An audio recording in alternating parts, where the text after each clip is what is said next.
वासुदेवाय। ओम नमो भगवते वासुदेवाय। ओम नमो भगवते वासुदेवाय। नारायणं नमस्कृत्यं नरं चैव नरोत्तमं देवीं सरस्वतीं व्यासं ततो जयमुदीरये। नष्टप्रायेषु भद्रेषु नित्यं भागवत सेवया भगवती उत्तमश्लोके भक्तिर्भवति स्थिति। ग्रंथराज श्रीमद् भागवतम की जय। जगतगुरु श्रील प्रभुपाद की जय। गुरु महाराज की जय और भक्तवृंद की जय। तो आज के हमारे श्लोक हैं कैंटो 3 चैप्टर 32 श्लोक 39 एंड 40। तो श्लोक रिसाइट करेंगे। श्लोक 39।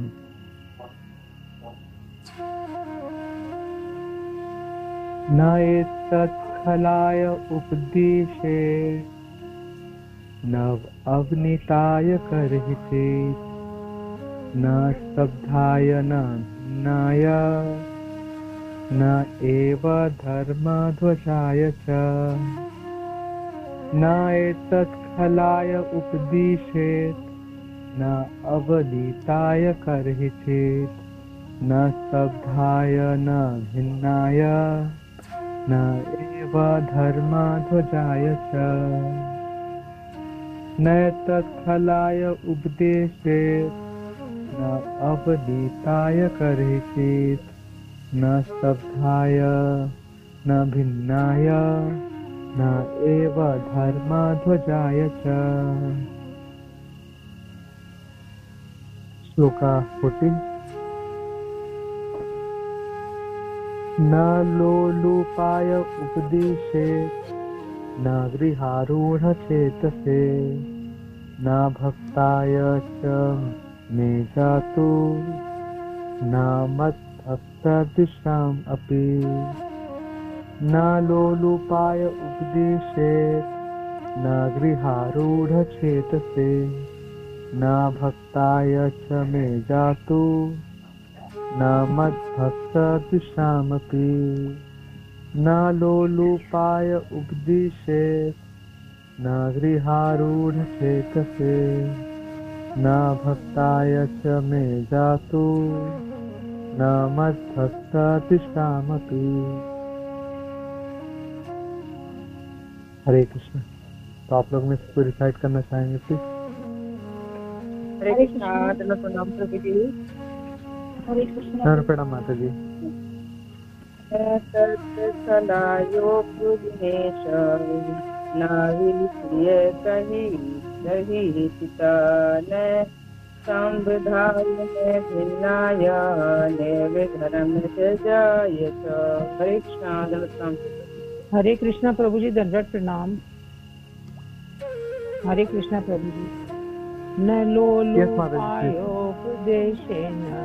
न ग्रहारूढ चेतसे न भक्ताय च ते जातु न भक्त द्विषामपि। हरे कृष्णा प्रभु जी। दंडवत प्रणाम। हरे कृष्णा प्रभु जी। हरे कृष्णा प्रभु जी। दंडवत प्रणाम।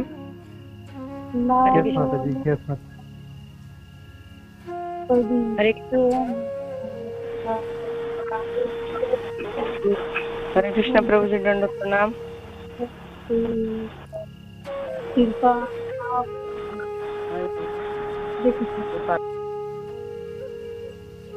यस माता जी। कीजिए माता जी।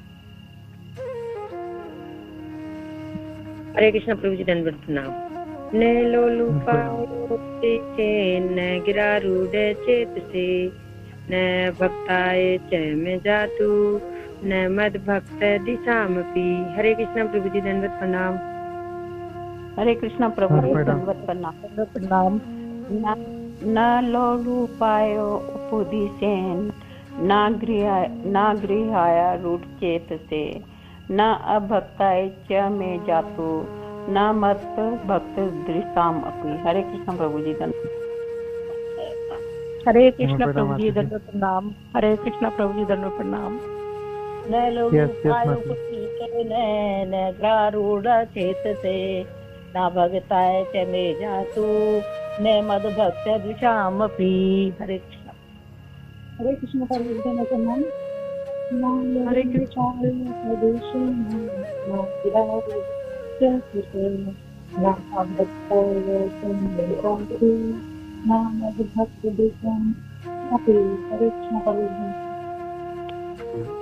थैंक यू हरे माता जी, कृष्ण प्रणाम। प्रभु जी। हरे हरे कृष्ण हरे धन्यवाद प्रणाम प्रभु जी। नालोलुपायोपदेशेन नाग्रहारूढ़ चेतसे न भक्ताय चामे जातो मद्भक्त द्विषामपि। हरे कृष्ण प्रभु जी धन्यवाद। हरे कृष्णा प्रभु जी धन्य प्रणाम।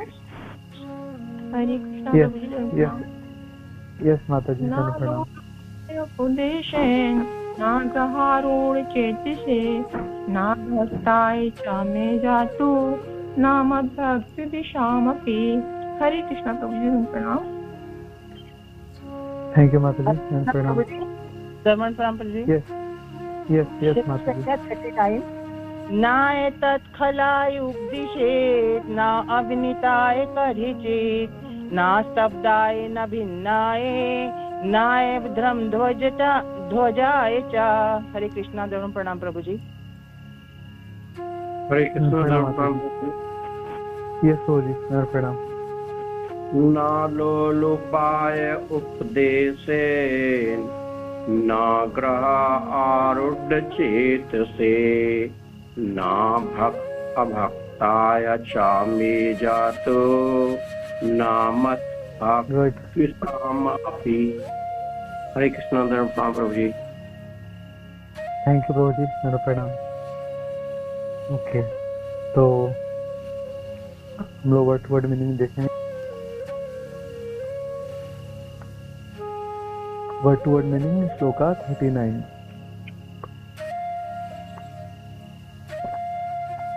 ना नहीं एतत् यह उपदेश खलाए ईर्ष्यालुओं को उपदिशेत उपदेश देना चाहिए। ना नहीं अवनीताय अविनीत को करहिचित कभी। ना नहीं शब्दाय घमंडी को। ना नहीं भिन्नाय दुराचारी को। ना नहीं एव निश्चय ही धर्मध्वजाय दंभियों को। च भी। अनुवाद जगत गुरु श्रील प्रभुपाद द्वारा। श्रील प्रभुपाद की है। भगवान श्री कपिल ने आगे कहा, यह उपदेश उन लोगों के लिए नहीं है जो ईर्ष्यालु हैं, अविनीत हैं या दुराचारी हैं। न ही यह उपदेश दंभियों या उन व्यक्तियों के लिए है जिन्हें अपनी भौतिक संपदा का गर्व है। Word to word meaning shloka 40। ना नहीं लोलुपाय लालची को उपदिशेत उपदेश से। न नहीं गृह आरूढ़ चेत से पारिवारिक जीवन के प्रति आसक्त को।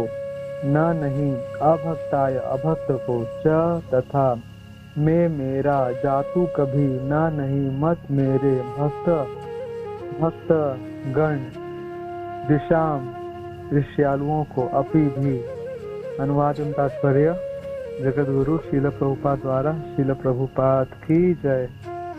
यह उपदेश न तो उन लोगों को दिया जाए जो अत्यंत लालची हैं और पारिवारिक जीवन के प्रति अत्यधिक आसक्त हैं, न ही अभक्तों एवं श्री भगवान के भक्तों तथा श्री भगवान के प्रति ईर्ष्या रखने वालों को दिया जाए। तात्पर्य, जो लोग सदैव अन्य जीवों को हानि पहुंचाने की योजनाएं बनाते रहते हैं, वे कृष्ण भावनामृत को समझने के अधिकारी नहीं हैं और वे श्री भगवान की दिव्य प्रेमा भक्ति के प्रक्षेत्र में प्रविष्ट नहीं हो सकते। साथ ही कुछ ऐसे स्वार्थी तथा कथित शिष्य होते हैं जो अत्यंत दिखावटी रूप से किसी निकृष्ट उद्देश्य से गुरु के प्रति विनीत बने रहते हैं। वे भी नहीं जान पाते कि कृष्ण भावनामृत अथवा भक्ति योग क्या है। ऐसे व्यक्ति जो अन्य संप्रदाय में दीक्षित होने के कारण भक्ति को पूर्ण पुरुषोत्तम भगवान तक पहुंचने का एक सा पद स्थिति नहीं समझते, वे भी कृष्ण भक्ति को नहीं समझ सकते। हमारा अनुभव है कि कुछ अध्येता हमारे पास तो आते हैं, किंतु किसी विशेष प्रकार का मताग्रह होने के कारण वे हमारा साथ छोड़कर वीराने में खो जाते हैं। वस्तुतः कृष्ण भक्ति कोई सांप्रदायिक धर्म नहीं है, यह तो परमेश्वर तथा उनके साथ अपने संबंध को जानने की एक शिक्षण विधि है। कोई भी इस आंदोलन में बिना किसी पूर्वाग्रह के सम्मिलित हो सकता है, किंतु दुर्भाग्यवश कुछ लोग ऐसे भी हैं जो अन्य प्रकार से अनुभव करते हैं। अतः यह श्रेयस्कर होगा कि ऐसे लोगों को कृष्ण भक्ति के ज्ञान का उपदेश न दिया जाए। सामान्यतः भौतिकवादी व्यक्ति किसी नाम, यश तथा भौतिक लाभ के पीछे उलझे रहते हैं। अतः यदि इन कारणों से कृष्ण भक्ति ग्रहण करता है तो वह इस दर्शन को नहीं समझ पाएगा। ऐसे व्यक्ति धर्म को सामाजिक अलंकरण के रूप में ग्रहण करते हैं। विशेषतः कलयुग में वे किसी सांस्कृतिक संस्थान में केवल नाम कमाने हेतु प्रवेश करते हैं। ऐसे लोग भी कृष्ण चेतना के दर्शन को नहीं समझ सकते। यदि कोई सांसारिक वस्तुओं के लिए लालची न भी हो, किंतु यदि पारिवारिक जीवन के प्रति अत्यधिक आसक्त है तो वह भी कृष्ण भक्ति को नहीं समझ सकता। ऊपर से ऐसे लोग भले ही लालची न लगे, किंतु वे अपनी पत्नी, बच्चों तथा परिवार की उन्नति के लिए अत्यधिक आसक्त रहते हैं।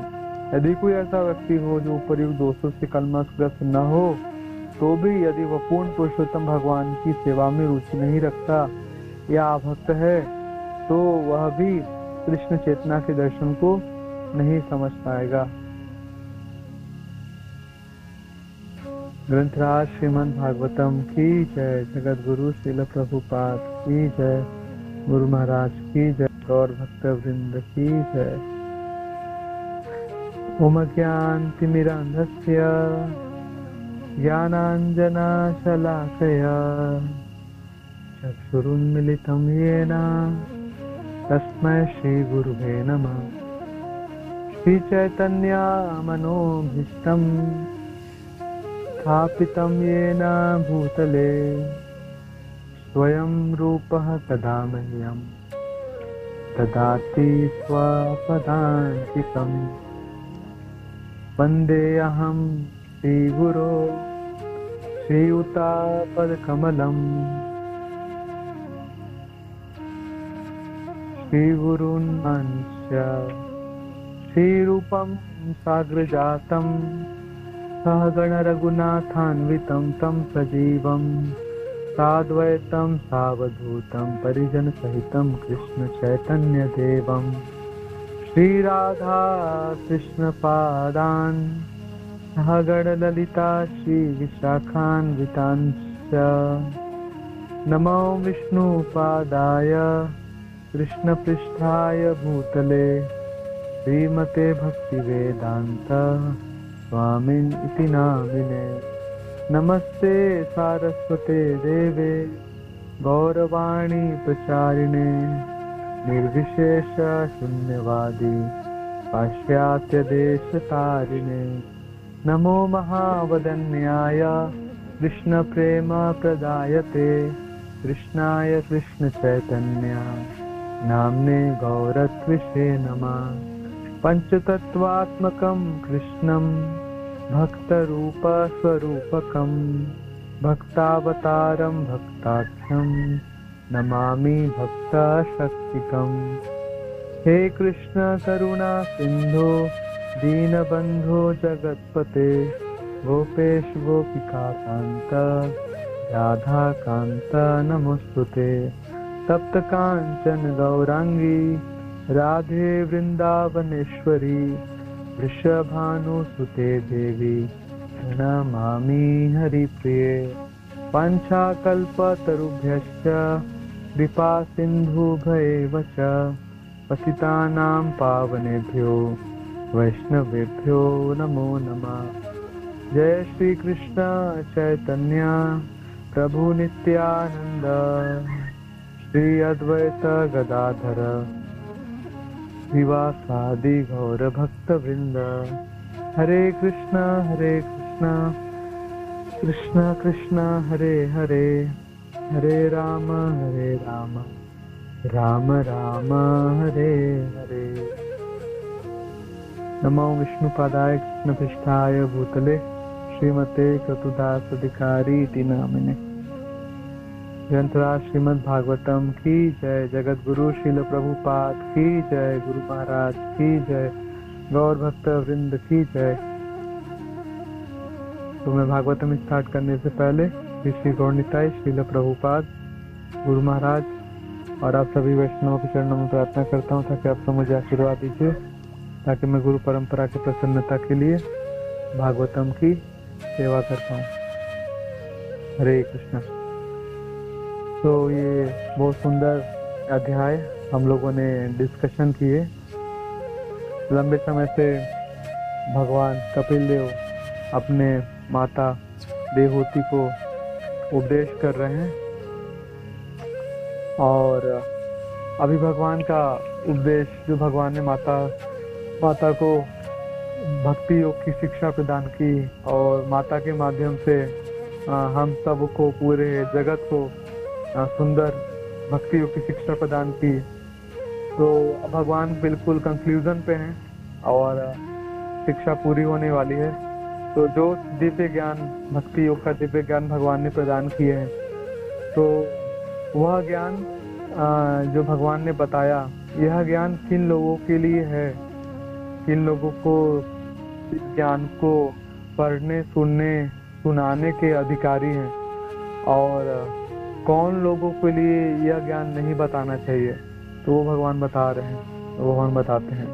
जैसे भगवान कृष्ण ने अर्जुन को पूरा गीता भी सुनाया, तो बिल्कुल ऐसा ही भगवान कृष्ण भी गीता सुना के अर्जुन को भी ऐसा ही कुछ बोलते हैं। भगवान बोल रहे हैं अर्जुन, कई जगह भगवान ने बोले, अर्जुन बोलते हैं, अर्जुन को भगवान कहते हैं कि देखो अर्जुन, तुम मेरे से ईर्ष्या नहीं करते, तुम मेरे प्रिय भक्त हो, तुम मेरे प्रिय मित्र हो और तुम मेरे से प्रेम करते हो, मेरे वचनों में तुम्हारा बहुत विश्वास है और तुम्हारी श्रद्धा है बड़ी, इसलिए तुम सुपात्र हो, अच्छे पात्र हो, श्रद्धावान जन है भक्ति अधिकारी। तुम्हारे अंदर श्रद्धा है इसलिए तुम इस दिव्य ज्ञान के अधिकारी हो, तुम्हारे अंदर विनम्रता है इसलिए तुम इस दिव्य ज्ञान के अधिकारी हो, तुम्हारे अंदर शरणागति है इसलिए तुम इस दिव्य ज्ञान के अधिकारी हो। तो फिर इसका उल्टा भगवान लास्ट में बोलते हैं कि अर्जुन देखो, जो लोग मेरे से ईर्ष्या रखते हैं, जो द्वेषी है, जो अभक्त है, और ऐसे लोगों को ये मत बताना, ऐसे लोगों के लिए ये उपदेश, दिव्य उपदेश ये है नहीं। तो ठीक वैसे जैसे भगवान कृष्ण ने गीता सुनाने के बाद मना किया कि केवल ये मेरे भक्तों को जो बताएगा ये दिव्य ज्ञान, वो शुद्ध भक्ति को प्राप्त करेगा। तो जो भगवत गीता है वो भक्तों के लिए है, भगवत भक्तों के लिए। उसी तरह से जो भगवान कपिल देव ने ये सुंदर उपदेश माता को प्रदान किए, ये केवल भक्तों के लिए है, भक्तों के लिए है। और जो लोग ईर्ष्यालु है, विनम्रता नहीं है, दुराचारी है, नमाम दुष्कृतुरम मूढ़ा प्रपद्यन्ते नराधमा, इस तरह के लोग हैं, दुराचारी लोग हैं, जिनको अपनी भौतिक संपत्ति का बहुत गर्व है, जो अपने परिवार से, अपनी पत्नी से, पुत्र से, घर आदि से बहुत ज्यादा आसक्ति है। और स्पेशली भगवान जो लास्ट में कह रहे हैं कि जो भगवान से ईर्ष्यालु है और भगवान के भक्तों से ईर्ष्यालु है, ऐसे लोगों को ये उपदेश मन न दिया जाए, ऐसे लोगों के लिए ये उपदेश नहीं है, ऐसे लोगों के लिए उपदेश नहीं है। स्पेशली जो भगवान से ईर्ष्या करते हैं और भगवान के भक्तों से ईर्ष्या करते हैं, मतलब अपराधी लोग जो हैं, ऐसे लोगों को ये उपदेश न दिया जाए, या ऐसे लोगों को उपदेश न दिया जाए। तो आज का जो हमारा डिस्कशन करेंगे डिटेल में, वो हम वैष्णव अपराध के बारे में डिस्कशन करेंगे। तो ये जो वैष्णव अपराध है, ये बहुत महत्वपूर्ण ये विषय है, बहुत गंभीर विषय है। और जो हमारी पूरी भक्ति है, जो हम भक्ति करते हैं, भक्ति बहुत आसान है, भक्ति बहुत इजी है। प्रभुपाद भी कहते हैं, गुरु महाराज भी कहते हैं, भक्ति मतलब बहुत सरल है। नाचना गाना खाना, कृष्ण का नाम गाओ, कृष्ण के कीर्तन में नाचो और कृष्ण का प्रसाद खाओ, आगे बढ़ जाएंगे। ये सिंपल सब कुछ है भक्ति करना, बहुत कठिनाई नहीं है। बाकी योग के जैसा, बाकी और पद्धतियों के जैसा भक्ति योग में बहुत ज़्यादा कठिनाई नहीं है। बहुत कुछ ज़्यादा बड़ा काम, बड़ा कठिन व्रत, कठिन तपस्या करने का हमको आवश्यकता नहीं है। हम लोग बहुत क्या तपस्या करते हैं, जनरली बस एकादशी करते हैं। कुछ लोग चतुर्मास पालन कर लिए, पुरुषोत्तम मास आदि पालन कर लिया। बहुत कठिन तपस्या भक्ति में करना है नहीं। सबसे कठिन जो पूरा भक्ति प्रोसेस में है वह है वैष्णवों से डीलिंग। इसको जो अच्छे से कर लेंगे वो आगे बढ़ जाएंगे, और जो इसको अच्छे से नहीं कर पाएंगे वो नीचे गिर जाएंगे, नीचे चले जाएंगे।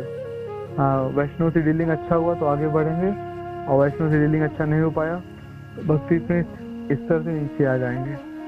तो भगवान चैतन्य महाप्रभु इस भौतिक जगत में पूरे 48 ईयर्स तक रहे। 48 साल की भगवान की सुंदर लीला भगवान ने प्रकट की पूरे जगत में। तो स्टार्टिंग की जो भगवान की लीला है, 24 वर्ष की लीला, भगवान नवद्वीप में रहे, और उसके बाद ही भगवान संन्यास ले लिए। और संन्यास लेने के बाद, संन्यास लेने के पहले 6 वर्ष भगवान चैतन्य महाप्रभु जगन्नाथपुरी, दक्षिण भारत और प्रयाग, वाराणसी और वृंदावन, इन सब जगह भगवान ने यात्रा किए, प्रचार किए। और अंतिम के 18 वर्ष संन्यास लेने के बाद भगवान पुरी में स्थित हो गए, जगन्नाथपुरी में स्थित हो गए। तो स्टार्टिंग का 24 वर्ष तो भगवान ने बाल लीला किया, गृहस्थ आदि का लीला किया, और 6 वर्ष भगवान ने यात्राएं आदि करी। और भगवान चैतन्य महाप्रभु आए ही इसी कारण से थे, युग धर्म पालो। युग धर्म हरि नाम संकीर्तन, उसको पालने वाले हैं भगवान। उसके भगवान युग पुरुष है, और धर्म जो युग धर्म है हरि नाम, उसको भगवान जन्म देने वाले हैं, उसको भगवान पालने वाले हैं, उसको बढ़ाने वाले हैं। तो भगवान का प्रचार अच्छा चल रहा था। जिधर भी भगवान चैतन्य महाप्रभु जा रहे थे, उधर जो भी चैतन्य महाप्रभु के देखता, दर्शन करता, तो भी भगवान चैतन्य महाप्रभु का सुंदर संकीर्तन सुनता, उनको नृत्य करते हुए देखता, या किसी तरह से भगवान का स्पर्श पा लेता।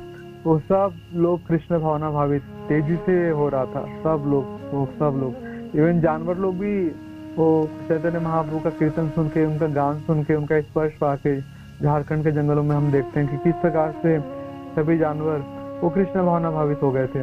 और वो लोग भी नाच रहे थे दोनों हाथ उठा के। और जानवर, चौपाए जानवर, 4 पांवों पे खड़े रहने वाले जानवर, वो भी मनुष्यों के जैसे 2 पांव पे खड़े होकर 2 हाथ ऊपर उठा के, वो भी जम करके कूद के वो लोग भी कीर्तन में नाच रहे थे, भाग ले रहे थे।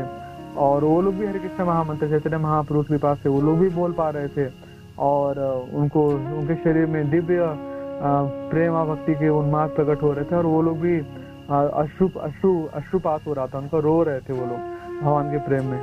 उनके अंदर भी भगवान की कृपा से सुंदर प्रेम भक्ति के विकार उनके अंदर भी प्रकट हो गए थे। तो चैतन्य महाप्रभु जिधर भी जाते थे उधर तेजी से प्रचार हो रहा था। सब लोग भक्त बन रहे थे, बहुत तेजी से। हर जगह भक्ति बढ़ रही थी, बहुत तेजी के साथ। तो अभी एक सोचने वाली बात यह है कि अगर भगवान चैतन्य महाप्रभु का जो युग धर्म का हरि नाम संकीर्तन का प्रचार करने आए थे, वो बहुत अच्छे से फैल रहा था, जहाँ जा रहे थे भगवान वहाँ तेजी से प्रचार बढ़ रहा था, तो भगवान ने कंटिन्यू क्यों नहीं किया? वो भगवान स्थित क्यों हो गए जगन्नाथपुरी में 18 वर्ष? चाहते तो भगवान और जगह जाते, और जगह पे भगवान प्रचार करते, और तेजी से लोग भक्ति में आगे बढ़ जाते। तो भगवान अपने आप को एक जगह स्थित क्यों कर ली? उसका बहुत सारा कारण है। उसका भगवान का अंतरंग रीजन है, और भगवान को राधा रानी के प्रेम का आस्वादन करना था। इससे बहुत सारे कारण है भगवान जगन्नाथपुरी में क्यों स्थित हुए। रसिक शेखर कृष्ण परम करुण, वो रस का आस्वादन करने खुद चाहते थे भगवान, तो इसलिए भी स्थित हुए। लेकिन एक उसमें एक अच्छा कारण है, मतलब एक कारण यह भी है, गुड रीजन, एक अच्छा कारण यह भी है कि हरिनाम का प्रचार करना तो बहुत अच्छी बात है। ठीक है, भगवान ने किया बहुत अच्छे से प्रचार किया, और लेकिन साथ में भगवान को पूरे जगत को, क्योंकि वो भगवान शिक्षक है, भगवान एक टीचर है, और यह आचरति श्रेष्ठ लोकस तदनुवर्तते, तो भगवान शिक्षक है, तो भगवान को यह भी दिखाना है पूरे संसारों को कि वैष्णव के प्रति किस प्रकार का व्यवहार होना चाहिए। वैष्णव डीलिंग भगवान सिखाना चाहते थे, इसलिए भगवान उधर स्थित हो गए जगन्नाथपुरी में। और 18 साल तक भगवान ने 18 साल तक किस प्रकार से एक वैष्णव का मन होना चाहिए, किस प्रकार से एक वैष्णव का चित्त, उसका वृत्ति, उसका व्यवहार, उसका चाल चलन, सब कुछ भगवान ने उधर सिखाया जगन्नाथपुरी में रहकर। वैष्णव डीलिंग, एक वैष्णव कैसा डीलिंग करना चाहिए दूसरे वैष्णव के साथ, वो सब कुछ भगवान मतलब बहुत डिटेल में भगवान ने जगन्नाथपुरी में सिखाया। और चैतन्य चरितामृत में ऐसे बहुत सारी ऐसे लीला मेंशन है, बहुत सारी लीला आती है जहाँ पे वैष्णव अपराध के बारे में हमें पता चलता है जब भगवान जगन्नाथपुरी में स्थित हुए थे। और उन सब लीलाओं के माध्यम से भगवान हम सबको सुंदर शिक्षा प्रदान करते हैं। तो अच्छी भक्ति करने के लिए हमारे मन का जो तापमान होना चाहिए ना, मन का तापमान अच्छा होना चाहिए, मन का तापमान ठीक सही होना चाहिए। मन का तापमान अच्छा होगा तो अच्छी से भक्ति चलेगी। जैसे अगर हम एक आइसक्रीम को अगर हम देखें तो आइसक्रीम अगर बाहर निकाल देंगे, गर्म तापमान में ले आएंगे, तो कुछ ही मिनट में आइसक्रीम पिघल जाएगी, आइसक्रीम अपना रूप परिवर्तन कर देगी। तो आइसक्रीम अपने साइज में रहे, अपने आकार में बनी रहे, उसके लिए सबसे आवश्यक है कि आइसक्रीम को फ्रीजर में रखा होना चाहिए। तो वो आइसक्रीम फ्रीजर से उसको ठंडक मिलेगी और उसका तापमान अच्छा ठंडा मिलेगा, तो आइसक्रीम अपने आकार में बनी रहेगी। आइसक्रीम को गर्म तापमान में ले आया जाए तो फिर वो रूप परिवर्तन कर लेगी। उसी तरह से अच्छी भक्ति करने के लिए मन का तापमान सही होना चाहिए। अच्छा माला करने के लिए मन का तापमान सही होना चाहिए। और तापमान क्या है? वैष्णव के प्रति अच्छा आचरण, इसमें अगर गड़बड़ी हुआ तो फिर भक्ति पिघल जाती है, भक्ति अपना रूप परिवर्तन कर लेती है, फिर भक्ति डाइल्यूट हो जाती है, हट जाती है। तो भक्ति पूरी मेंटेन कब रहेगी जैसा होना चाहिए भक्ति को? अगर वैष्णव से आचरण अच्छा रहेगा तो भक्ति भी अच्छे से मेंटेन रहेगी। और अगर उसका उल्टा कर दिया, मतलब अगर तापमान गर्म दे दिया, इसका मतलब कि हमने वैष्णव के प्रति अच्छा आचरण न कर दिया, वैष्णव अपराध में हमारा कन्वर्जन हो गया, तो फिर भक्ति पिघल जाएगी, भक्ति नीचे आ जाएगी, फिर गिर जाएगी, गिरावट आ जाएगी। तो बहुत तरह का अपराध होता है, सेवा अपराध होते हैं, नाम अपराध होते हैं, धाम अपराध होते हैं, गुरु अपराध होते हैं, जन अपराध भी होता है, धाम, बहुत सारे ऐसे अपराध होते हैं। लेकिन जो सबसे सीवियर जो अपराध होते हैं, जो सबसे खतरनाक जो अपराध होते हैं, जो जिससे बचने का आवश्यकता है, तो वो अपराध होता है वैष्णव अपराध। अपराध वर्ड ही बहुत डेंजरस है। अपराध जो शब्दावली है, अपराध शब्दावली ही बहुत खतरनाक है, बहुत डेंजरस है। अपराध तो हमारे आचार्य लोग इसका व्याख्या करते हैं। अपराध मतलब जिसमें राधा रानी नहीं है, मतलब एक ऐसी साधना एक ऐसी साधना जिसमें राधा रानी नहीं होती है।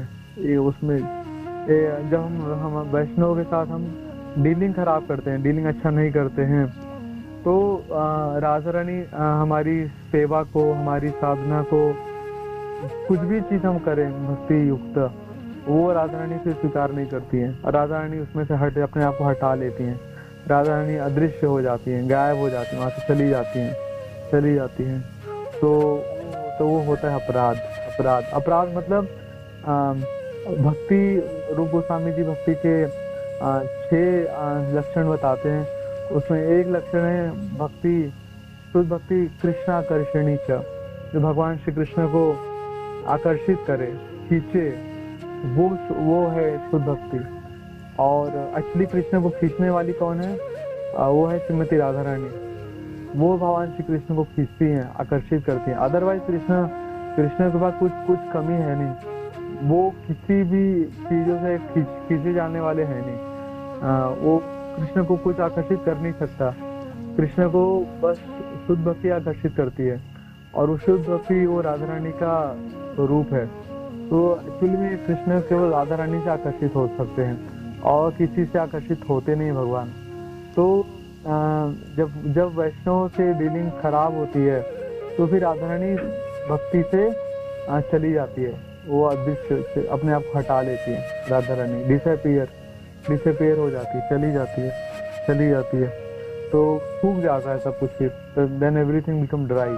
जैसे हमें सब कुछ चल रहा होता है बट ड्राई हो जाता है, सब कुछ काम का नहीं होता। फिर वो सब एक ऐसा पात्र जिसमें छेद वाला पात्र, बिकम होल, छेद वाला पात्र जिसमें सब कुछ नीचे गिरता चला जाता है।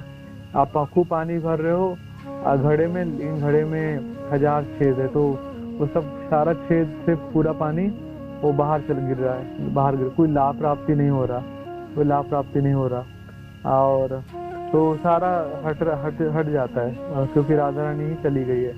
और राधा रानी चली गई तो सब सूखने वाला है, और कृष्ण भी आकर्षित होने वाले हैं नहीं, कुछ लाभ नहीं होता फिर। तो ये अपराध इसलिए डेंजरस है अपराध। फिर राधा रानी हट जाती है उससे। और जब हम भक्ति करते हैं तो हम लोग को एक कवच मिलता है, जैसे बहुत सारे कवच होते हैं ना, भागवत में प्रार्थना है ना, नरसिंह कवच, भगवान नरसिंह भगवान का प्रार्थना है बोल के उनको शील्ड लगाते हैं, कवच लगाते हैं, आर्मर, शील्ड, या नारायण कवच का पाठ करते हैं, नारायण कवच है ना, या शील्ड आर्मर, कवच मतलब जो रक्षा करे। जैसे युद्ध जब लड़ते हैं तो वो पहन के लड़ते हैं ना, ताकि सामने वाला जब दुश्मन आक्रमण करे तो फिर हमारा बचाव कर सके। कोई तीर मारे, तलवार लगाए तो हमारा शरीर घायल न हो, क्षत न हो। तो जब भक्ति करते हैं तो भगवान से हमको सुरक्षा मिलती है, भगवान हमको सुरक्षा प्रदान करते हैं। तो हमें कवच हो जाता है, कृष्ण कवच। एक कृष्ण भक्त को, एक वैष्णव को कृष्ण कवच भक्ति करने से, नाम जप आदि करने से, सेवा करने से उसको कृष्ण का कवच प्राप्ति होती है, कृष्ण का कवच मिलती है। लेकिन उसका उल्टा कर दिया, कोई भक्ति कर रहा है साथ में भगवान के प्रियजन वैष्णव का कोई अपराध कर दिए, तो फिर क्या होता है, भगवान वो शील्ड हटा लेते हैं, वो कवच हटा लेते हैं। फिर भगवान और रक्षा नहीं कर सकता, और रक्षा नहीं कर पाते। तो रक्षा तब तक भगवान की रहेगी जब तक भक्ति करते रहेंगे, तो भगवान की रक्षा बनी रहेगी। वो नारायण कवच, नरसिंह कवच, कृष्ण कवच, जो भी कवच बोले वो भगवान अपना कवच प्रदान, रक्षा देंगे, भगवान रक्षा करेंगे। लेकिन जब भक्ति करते करते जब वैष्णव अपराध कर देते हैं तो फिर ये कवच हटा लेते हैं, भगवान के कवच हटा लेते हैं। और भगवान के जो प्रिय शुभ दृष्टिपात जो भगवान की प्रियता होती है, जो भक्ति करने से भगवान के प्रिय बनते हैं। जो गुरु महाराज कहते हैं ना कि जो जिसका सेवा करता है उसका प्रेम पाता है, तो उल्टा हो जाता है, फिर भगवान की प्रियता खो जाती है, फिर भगवान की नजरों में फिर वो नीचे गिर जाता है, भगवान के नजरों में नीचे गिर जाता है। जो वैष्णव भगवान के प्रिय, भगवान के प्रिय, कृष्ण का जो प्रिय वैष्णव, उसके अपराध करने से भगवान की नजरों में वो फिर भक्त नीचे गिर जाता है, तो भगवान फिर उसको फिर कवच अपना हटा देते हैं, रक्षा शील्ड हट जाता है। फिर वो कुछ भी क्यों न करे, कुछ भी क्यों न करे, वो खूब माला जप करे, खूब अच्छी साधन ना करे, खूब शास्त्रों का अध्ययन करे, खूब सुने श्रवण करे, बहु जन्म करी यदि श्रवण कीर्तन, तब वो न पाए कृष्ण पदे प्रेमधन। बहुत जन्मों तक श्रवण करे, कीर्तन करे, खूब साधना करे, खूब अच्छी नाम जप करे, खूब सुंदर सब कुछ करे, लेकिन कृष्ण उसको प्रेम नहीं देंगे। बहुत जन्मों तक भी करे, प्रेम नहीं देंगे भगवान, प्रेम नहीं देंगे क्योंकि भगवान वो अपराधी हो गया, उसने उसके हाथों में अपराध लगा लिया, भगवान की नजरों से गिर गया, भगवान को कष्ट पहुंचा दिया, भगवान को दुखी कर दिया, तो भगवान से नाराज हो जाएंगे। तो भक्ति में आगे बढ़ना है, और साथ में हम वैष्णव अपराध भी कर रहे हैं, साथ कर रहे हैं, तो काम बनेगा नहीं।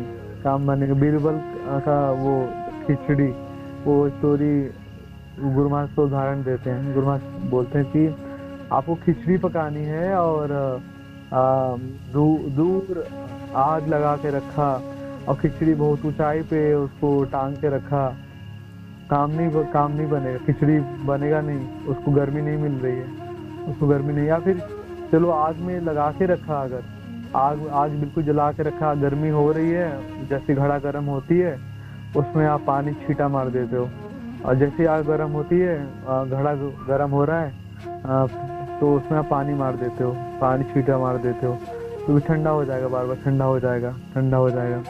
तो भक्ति करके हम अर्निंग तो कर रहे, कमा रहे हैं, लेकिन वो फिर वैष्णव प्राप्त करके सब खत्म, फिर से नीचे गिरा दे रहे हैं, और एक्चुअली कभी भी भक्ति में आगे बढ़ना और वैष्णव अपराध साथ में करना, ये वैष्णव अपराध साथ में कर रहे हैं, भक्ति भी कर रहे हैं, काम बनेगा नहीं, काम बन नहीं पाएगा, हम बढ़ नहीं सकते आगे, वैष्णव अपराध भी करें और भक्ति भी करें। आगे बढ़ने से हम गाड़ी भी चलाए, गाड़ी का एक्सीलेटर हम आगे बढ़ा रहे हैं, स्पीड दे रहे हैं 20, 30, 40, 50, 100, और साथ में जोर से एक्सीलेटर दबा रहे हैं, जोर से हम ब्रेक पे भी पाँव लगाए हुए हैं। तो कितना भी हम परिश्रम कर लें, गाड़ी हमारी आगे नहीं बढ़ेगी, क्योंकि हम दोनों एक साथ कर रहे हैं। हम गाड़ी आगे को भी बढ़ाने के एक्सीलेटर पे दबा रहे हैं, जोर लगा रहे हैं, और जोर से हम ब्रेक पे भी कदम लगाए हुए हैं। गाड़ी जहाँ है वहीं खड़ी रहेगी, वो आगे नहीं बढ़ सकती है। तो कितना भी हम भक्ति कर लें, 5 साल, 10 साल, 15 साल, 20 साल, 50 साल भक्ति कर लें, और साथ में वैष्णव अपराध भी करते रह जाएंगे, तो फिर जिधर थे उधर ही रहेंगे, फिर आगे नहीं बढ़ेगा, फिर भक्ति आगे नहीं बढ़ेगा। तो स्कंद पुराण में अलग अलग प्रकार के अपराध बताए गए हैं। 6 प्रकार के वैष्णव जो हम जानते हैं, निंदति, हंति, वैष्णवाना अभिनंदति, उपजाते न हर्षम दर्शने पतनानि शत, ये 6 प्रकार के वैष्णव अपराध है ना। जैसे वैष्णव को हमने देखा तो हमने स्माइल नहीं किया, स्माइल प्रसन्न नहीं हुए, अपराध बन गया। वैष्णव की निंदा करी, अपराध बन गया। वैष्णव को मारा हमने, मार दिया, तो अपराध, वो भी अपराध बना। जनरली वैष्णव को हम लोग कोई फिजिकल नहीं मारता, पिटाई नहीं करता, जान से नहीं मारता, लेकिन महाभारत कहती है कि कोई पूजनीय व्यक्ति है, पूजनीय भक्त है, जिसका सम्मान होना चाहिए, उसको सम्मान नहीं किया, वो भी मारने के इक्विवेलेंट है, मारने के बराबर है। तो जो रिस्पेक्टेबल जो वैष्णव हैं, उनका सम्मान किया जाना चाहिए, न तो वो भी मारने के बराबर काउंट होता है। वैष्णव से ईर्ष्या किए, वैष्णव से गुस्सा दिखाए, वैष्णव को प्रणाम आदि अर्पित नहीं किया, तो ये सब वैष्णव अपराध में काउंट होता है, तो सारे वैष्णव अपराध में काउंट होता है। तो स्कंद पुराण में द्वारिका महात्म्य में प्रहलाद संहिता, स्कंद पुराण के द्वारिका महात्म्य के प्रहलाद संहिता में वैसा बताते हैं कि वैष्णवों को देख के जो मान नहीं करता, वैष्णव को देख के जो उनको सम्मान आदि अर्पित नहीं करते, ऐसे लोग को क्या होते हैं कि 100 जन्मों तक उसका कुछ भी जो पूजा अर्पित वो भगवान कृष्ण को लिए करता है, भगवान कुछ भी इसको ग्रहण नहीं करते, स्वीकार नहीं करते। बस वैष्णव को देख रहा है, वैष्णव को सम्मान नहीं कर रहा है, तो 100 जन्म तक वो खूब कृष्ण का पूजा करेगा, खूब कृष्ण की भक्ति करेगा, कृष्ण एक भी पूजा ग्रहण करने वाले नहीं है।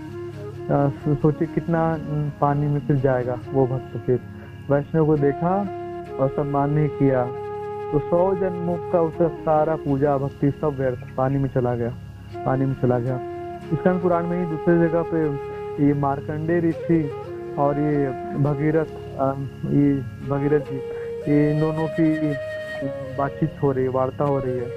तो ये भी कह रहे हैं कि मार्कंडेय ऋषि भगीरथ जी को बता रहे हैं कि दूर से वैष्णव को देखा, वैष्णव आ रहे हैं, दूर से देखा और प्रणाम नहीं अर्पित किया, प्रणाम नहीं अर्पित किया।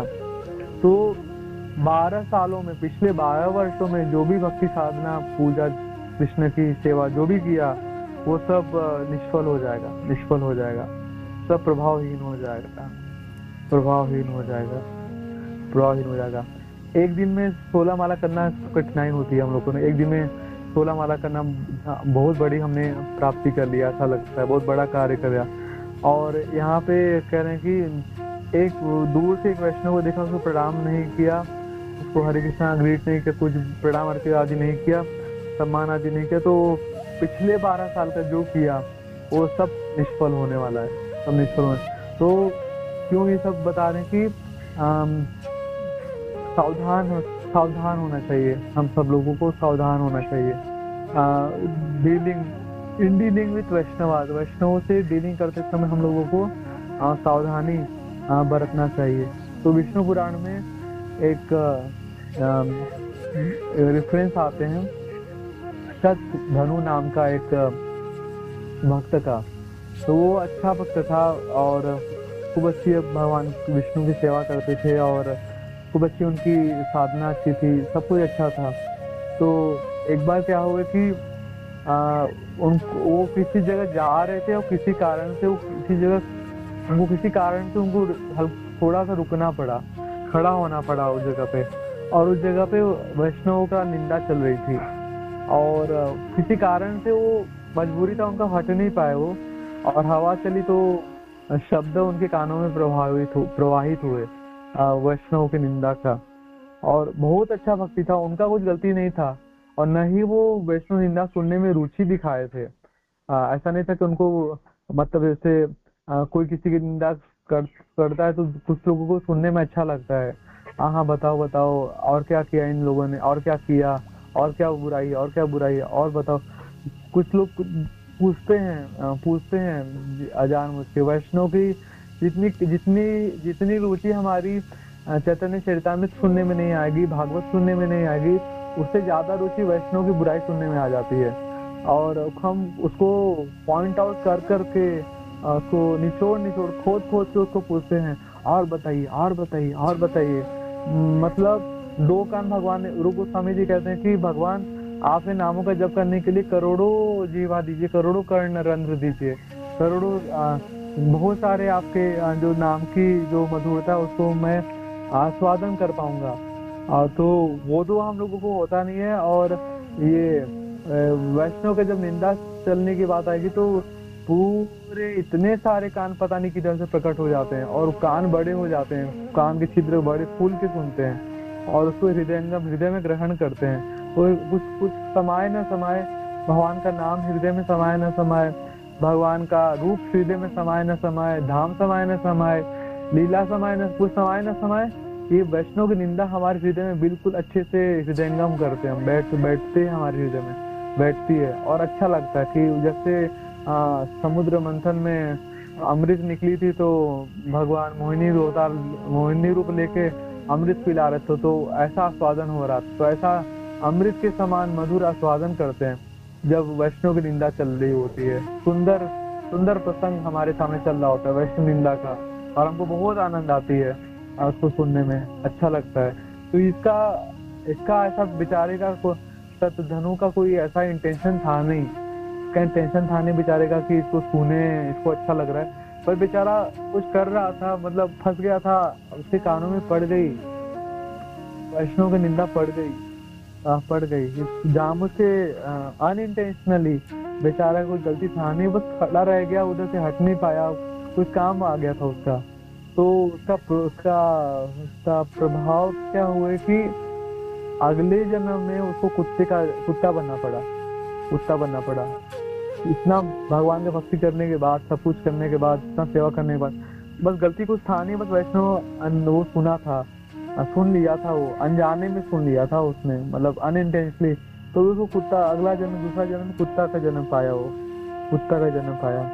तो कितना खतरनाक है। हरिदास ठाकुर के रेफरेंस में आते हैं। हरिदास ठाकुर जी पिछले जन्म में ब्रह्मा जी थे। तो एक बार ब्रह्मा जी ने भी गलती से उन्होंने एक वैष्णव का निंदा श्रवण किया था। इसके लिए उनको फिर इधर मुस्लिम परिवार में नीचे यवन के उसमें जन्म लेनी पड़ी। तो यहाँ पे चैतन्य भागवत में मध्य लीला चैप्टर 19वां अध्याय 213-214 श्लोक में वृंदावन दास ठाकुर जी कहते हैं, एक बहुत अच्छा ये सुंदर बता रहे हैं, एक हमें एक आशा देने वाला ये बता रहे हैं वृंदावन दास ठाकुर जी। वो कि चैतन्य महाप्रभु ऐसा कह रहे हैं, इसमें चैतन्य महाप्रभु कह रहे हैं कि मैं मेरे दोनों हाथों को उठा के ऐसा घोषणा करता हूँ, दोनों हाथों को उठा के ऐसा मैं प्रॉमिस करता हूँ, ऐसा वचन देता हूँ कि कोई बस वैष्णव अपराध न करे, और एक बार कृष्ण नाम बोले। कोई बस जीवन भर वैष्णव अपराध न करे और एक बार बोले कृष्ण नाम बोले। तो महाप्रभु कहते हैं कि भगवान बोले 2 बार सत्यम 2 बार बोलते भगवान, मैं सत्य कहता हूँ, सत्य उस जीव का मैं उद्धार कर दूंगा, उस जीव को तुम्हें लेके जाऊंगा, उद्धार कर दूंगा बस। तो कितना सरल है।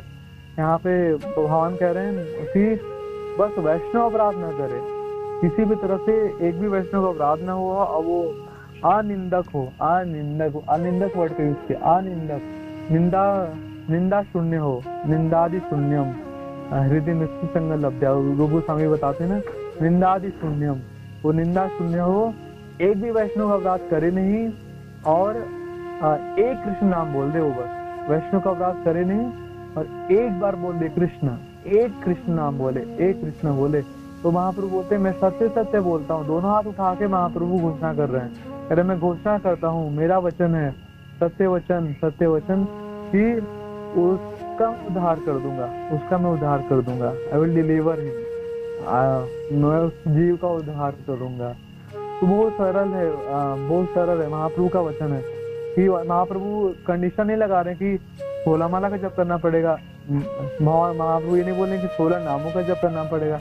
महाप्रभु बोले कि बस एक नाम कृष्ण बोलेगा, वो एक नाम कृष्ण बोलेगा, only he will chant one Krishnam, he will chant one Krishnam, एक कृष्ण नाम बोलेगा तो उसका महाप्रभु बोलने कि उसको डिलीवर करेंगे। एक कृष्ण नाम से क्या होगी, उसकी डिलीवरेंस हो जाएगी। एक कृष्ण नाम उसका कल्याण करने वाला होगा, एक कृष्ण नाम। यहाँ पे तो भक्त लोग इतना सारा हम सब नाम जप करते हैं, इतना सारा एवरीडे 16 नाउन 16 माला का जब एक्स्ट्रा भी माला करते हैं, और ऐसे भी कृष्ण नाम बोलते हैं, है ना। लेकिन हमारी डिलीवरी क्यों नहीं हो पाती, कहाँ पे कमी आ जाती है कि कहीं ना कहीं हम लोग कुछ न कुछ अपराधों में फंस जाते हैं। नहीं तो महाप्रभु का वचन कैसे झूठा हो जाएगा। जैसे महाप्रभु का वचन कैसे, हम तो इतने सारे नाम जप रहे हैं, इतना सारा नाम जा कहाँ रहा है, इतना सारा नाम आप पानी में बह रहा है ना। इतना सारा मेहनत वो कहाँ जा रहा है, ऑल गोइंग इन रेन, पानी में बह रहा है। तो भक्ति विनोद ठाकुर भी ऐसा ही कहते हैं कि कोई बस भगवान का नाम जप करे बस। अगर वो केवल कृष्ण नाम जप करता है तो कृष्ण नाम जप करने से ही उसके सारे पाप नष्ट हो जाते हैं, सारे पाप नष्ट हो जाते हैं। हम लोग तुलसी महारानी की प्रदक्षिणा करते हैं ना एवरीडे। तो तुलसी महारानी की प्रदक्षिणा करते थे हम लोग क्या गाते हैं? यानी कानी च पापानि ब्रह्महत्यादि कानी च तानि तानि प्रणश्यन्ति प्रदक्षिणा पदे पदे। यानी कानी च पापानि, जितने भी कदम है, 1 कदम 2 कदम 3 कदम परिक्रमा करने, जितने भी कदम हम आगे बढ़ाते हैं, यानी कानी च पापानि, जो भी प्रकार का पाप हो, कुछ भी, यानी कानी, कैसा भी तरह का पाप हो, बहुत तरह का पाप होते हैं, सारे प्रकार के पाप, ब्रह्म हत्या भी काम, ब्रह्म हत्या भी, कोई ब्राह्मण का भी कोई हत्या कर, इतना भी, कुछ भी, चारों नियमों को तोड़ा हो, मांस भक्षण किया हो, वो जुआ खेला हो, नशा पान किया हो और अवैध संबंध में लिप्त रहा हो, कुछ भी, किसी भी तरह का जघन्य से जघन्य वो पाप हो, तो सारे पाप नष्ट हो जाते हैं बस तुलसी परिक्रमा देने से, एक ही कदम जो आगे बढ़ाते हैं। तो तुलसी महारानी की महिमा मंडित है कि वो सारे पापों को नष्ट कर देती है। और कृष्ण नाम भी ऐसा ही है, कृष्ण का नाम वो भी सारे पापों को नष्ट कर देती है। भगवान श्री कृष्ण का नाम भी वो भी सारे पापों को हरण कर लेता है, सारे पापों को हरण कर लेता है, सारे पापों को नष्ट कर देता है, नष्ट कर देता है। लेकिन मतलब पाप से मुक्ति पाना बहुत आसान है, very very easy, very very easy, कुछ कठिनाई नहीं है। लेकिन कठिनाई है अपराध से मुक्ति पाना, अपराध से मुक्ति पाना। अपराध से शास्त्रों में इसका उपाय नहीं बताया गया है, बोलता है कि अपराध से मुक्त हो जाओ, उसका सॉल्यूशन नहीं है, उसका सॉल्यूशन नहीं है। पाप से मुक्त होने का तो बहुत सॉल्यूशन है, कृष्ण की भक्ति करने से पाप यूं ही ऐसे भी नष्ट हो जाते हैं। अजामिल वो नारायण नारायण बोला था, नारायण नारायण, अपने पुत्र को बुलाता था नारायण, पता भी नहीं था नारायण नारायण को बुला रहा, वो अपने पुत्र के मोहवश बोलता था नारायण नारायण नारायण, सारे पापों से उसकी मुक्त हो गई, है ना, सारे पाप से मुक्त हो गई। ऐसे बहुत सारे, रत्नाकर डाकू, वो तो नारद मुनि ने बोला कि देखो तुम राम राम बोलो, वो बोल नहीं सकता था, वो बोलता था मरा मरा बोलता था वो, तो मरा मरा बोलने से फिर धीरे धीरे राम राम हो गया और वो भी सारे पापों से अपने मुक्ति पा लिए, वो भी सारे पापों से मुक्ति पा लिए। तो पाप से मुक्ति पाना बहुत आसान है, बहुत आसान है, बहुत कठिनाई नहीं है। पाप से मुक्ति हो सकता है आसानी से, लेकिन अपराध से मुक्ति नहीं हो सकता, अपराध से मुक्ति नहीं हो सकता, अपराध से मुक्ति नहीं हो सकता। तो भक्ति सिद्धांत सरस्वती ठाकुर वो कहते हैं कि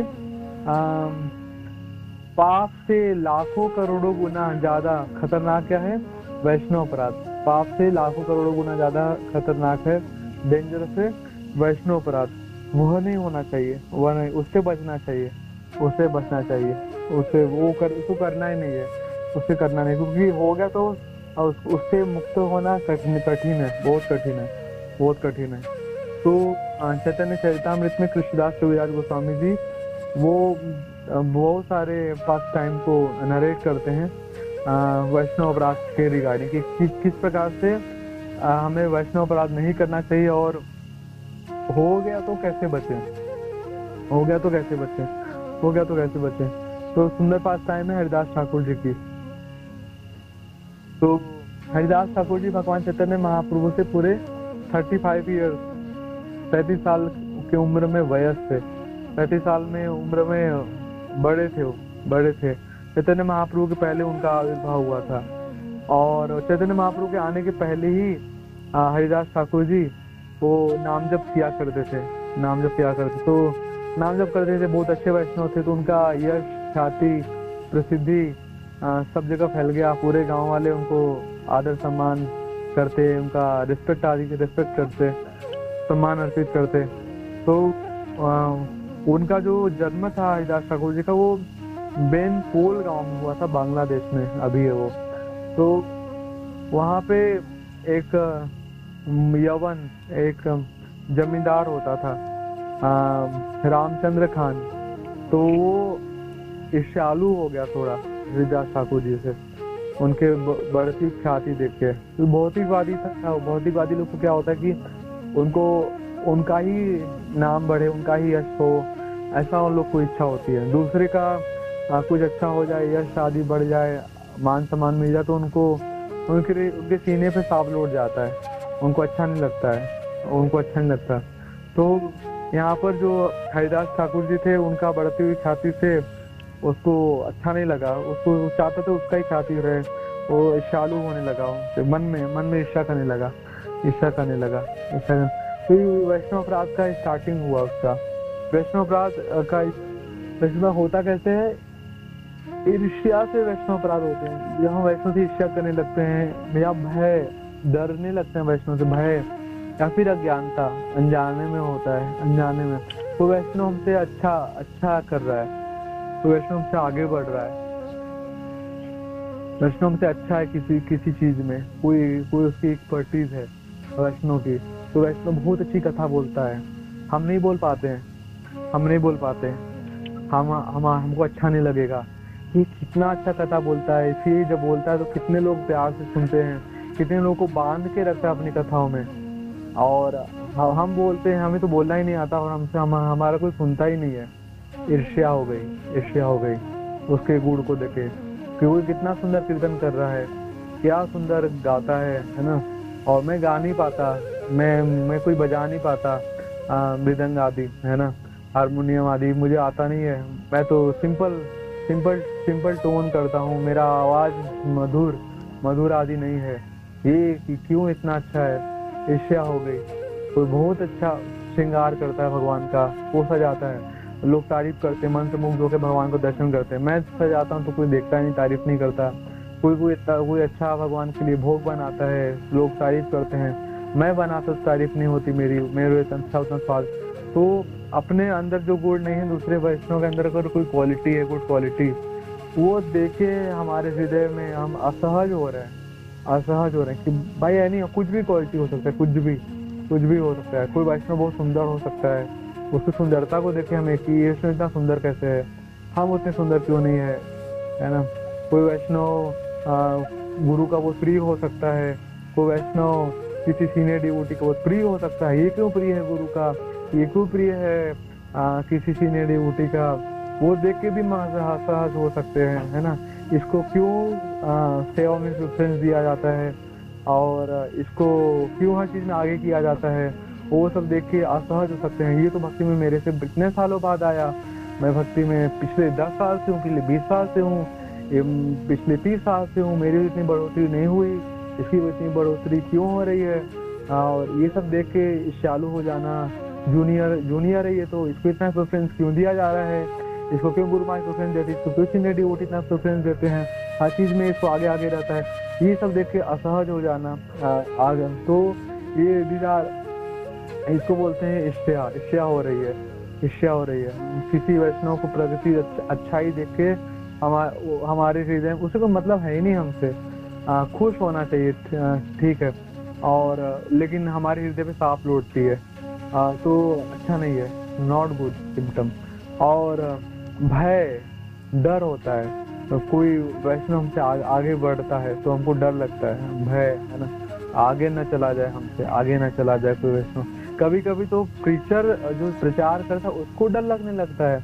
कोई किसी को प्रचार कर रहा है, प्रीचर उसका प्रचार किया होगा, कोई भक्त कोई आगे करने लगता है, तो कभी कभी तो ऐसा देखा जाता है कि प्रीचर ही असहज हो गया। वो उसको लगता है कि ठीक है ये आगे बढ़ना चाहिए लेकिन मेरे से नीचे होना चाहिए, मेरे से आगे नहीं बढ़ना चाहिए, अपने दबा के रखेगा, अपने से आगे कोई गुण में बढ़ा नहीं होना चाहिए, जो भी हो हमेशा मेरे से नीचे में रहेगा। तो उसको किसी चीज में मतलब आगे बढ़ाएगा लेकिन अपने से नीचे रखेगा, अपने से आगे नहीं बढ़ने देगा, अपने असहज। और किसी कारण से अगर किसी प्रचार मतलब इमेच्योर अगर प्रीचर है और उसका प्रचार किया हुआ कोई उससे आगे निकलने लगे किसी सेवा में, किसी चीज में, और वो नजरों में आने लगे दूसरे भक्तों के, गुरु के, इस तरह, तो वो बिल्कुल असहज हो जाता है। कभी कभी प्रीचर भी ऐसा दिखा, अगर प्रीचर इमेच्योर है, अच्छा नहीं है उसका भक्ति, तो वो असहज, उसको खुश होना चाहिए कि ठीक है इसको मैंने प्रचार किया है और ये खूब अच्छा आगे बढ़े भक्ति में, खूब अच्छी सेवा करे।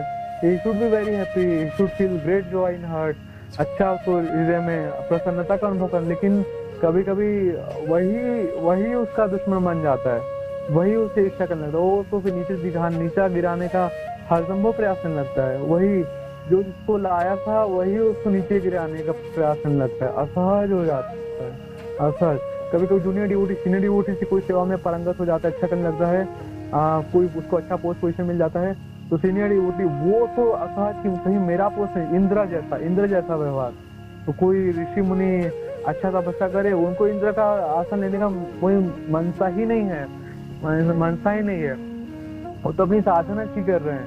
बट इंद्र की हृदय में सांप लौट गया, मेरा इंद्रासन न चला जाए, और इंद्र ने फिर वो उसको नीचे गिराने का वो मुनि लोगों को पूरा अपना वो करता है, प्रयास करता है इंद्र। हम लोग मैंने बहुत सारी हम लोग कथाओं में इंसिडेंट देखते हैं, इंद्र कितना असहज हो जाता है। पृथु महाराज ने तपस्या वो कर रहे थे, अश्वमेध यज्ञ कर रहे थे, 99 हो गया, वो घोड़ा चुराने लग गया। हाँ, तो डर लग रहा था, 100 हो गया, शतक्रतु बन गया, शतक्रतु बन गया। तो शतक्रतु बनने से अब मेरा इंद्रासन न चला जाए, तो घोड़ा चोरी करने लगता है, सारा घोड़ा चोरी करने लगता है, बार बार चोरी करता है, बार बार। तो वो नाराज होते हैं और बोलते हैं मैं इसका वध कर दूंगा। ब्रह्मा जी आते, ब्रह्मा जी बोलते हैं देखो, इंद्र को नहीं समझाते, इंद्र तो वो इसको समझाते हैं ब्रह्मा जी पृथु महाराज को कि देखो तुमको क्या करना है, तुमको 100 यज्ञ करके तुमको क्या, तुम्हें शतक्रतु का ख्याति चाहिए, तुम्हें वो नेम फेम चाहिए, शतक्रतु बनना है कि तुमको भगवान का प्रिय बनना है।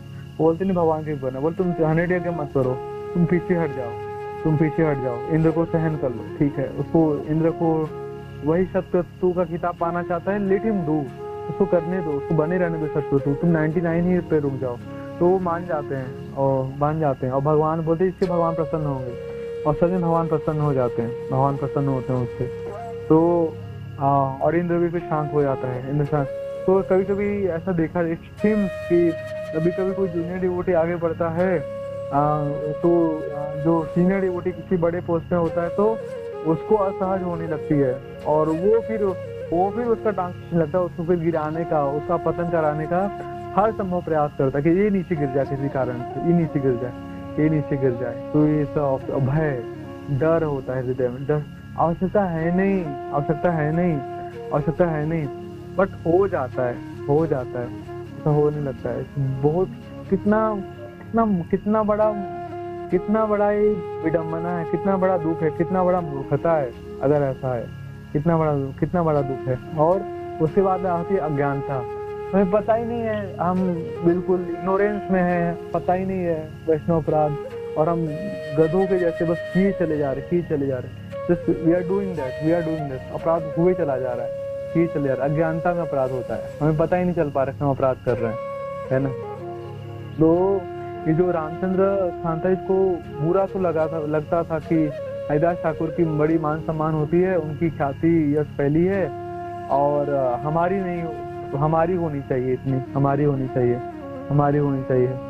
तो दिस इज लाइक डिजीज, ये एक बीमारी जैसी है, ये एक जैसे कैंसर होती है। कैंसर अगर पहले स्टेज में अगर पकड़ी नहीं गई, डिटेक्ट नहीं हुई, तो आगे बढ़ के तीसरे चौथे पांचवे स्टेज में डिटेक्ट होती डायरेक्ट, है ना। और इतना फिर बढ़ जाता है बीमारी कि मरेगा ही व्यक्ति, और ठीक नहीं होगा फिर। तो पहला स्टेज जो वैष्णव अपराध का पहला शुरू होती है, पोखिल ईर्ष्या होती है। मतलब किसी भक्त को देखे हमारे मन में बस ईर्ष्या उत्पन्न हो रही है, मन में ईर्ष्या उत्पन्न हो रही है, मन में ईर्ष्या उत्पन्न हो रही है, मन में। अभी यहाँ पे रामचंद्र खान को मन में ईर्ष्या हुआ था स्टार्टिंग में, मन में। सेकंड स्टेज, पहला स्टेज हो गया ईर्ष्या, मन में उत्पन्न हुआ है।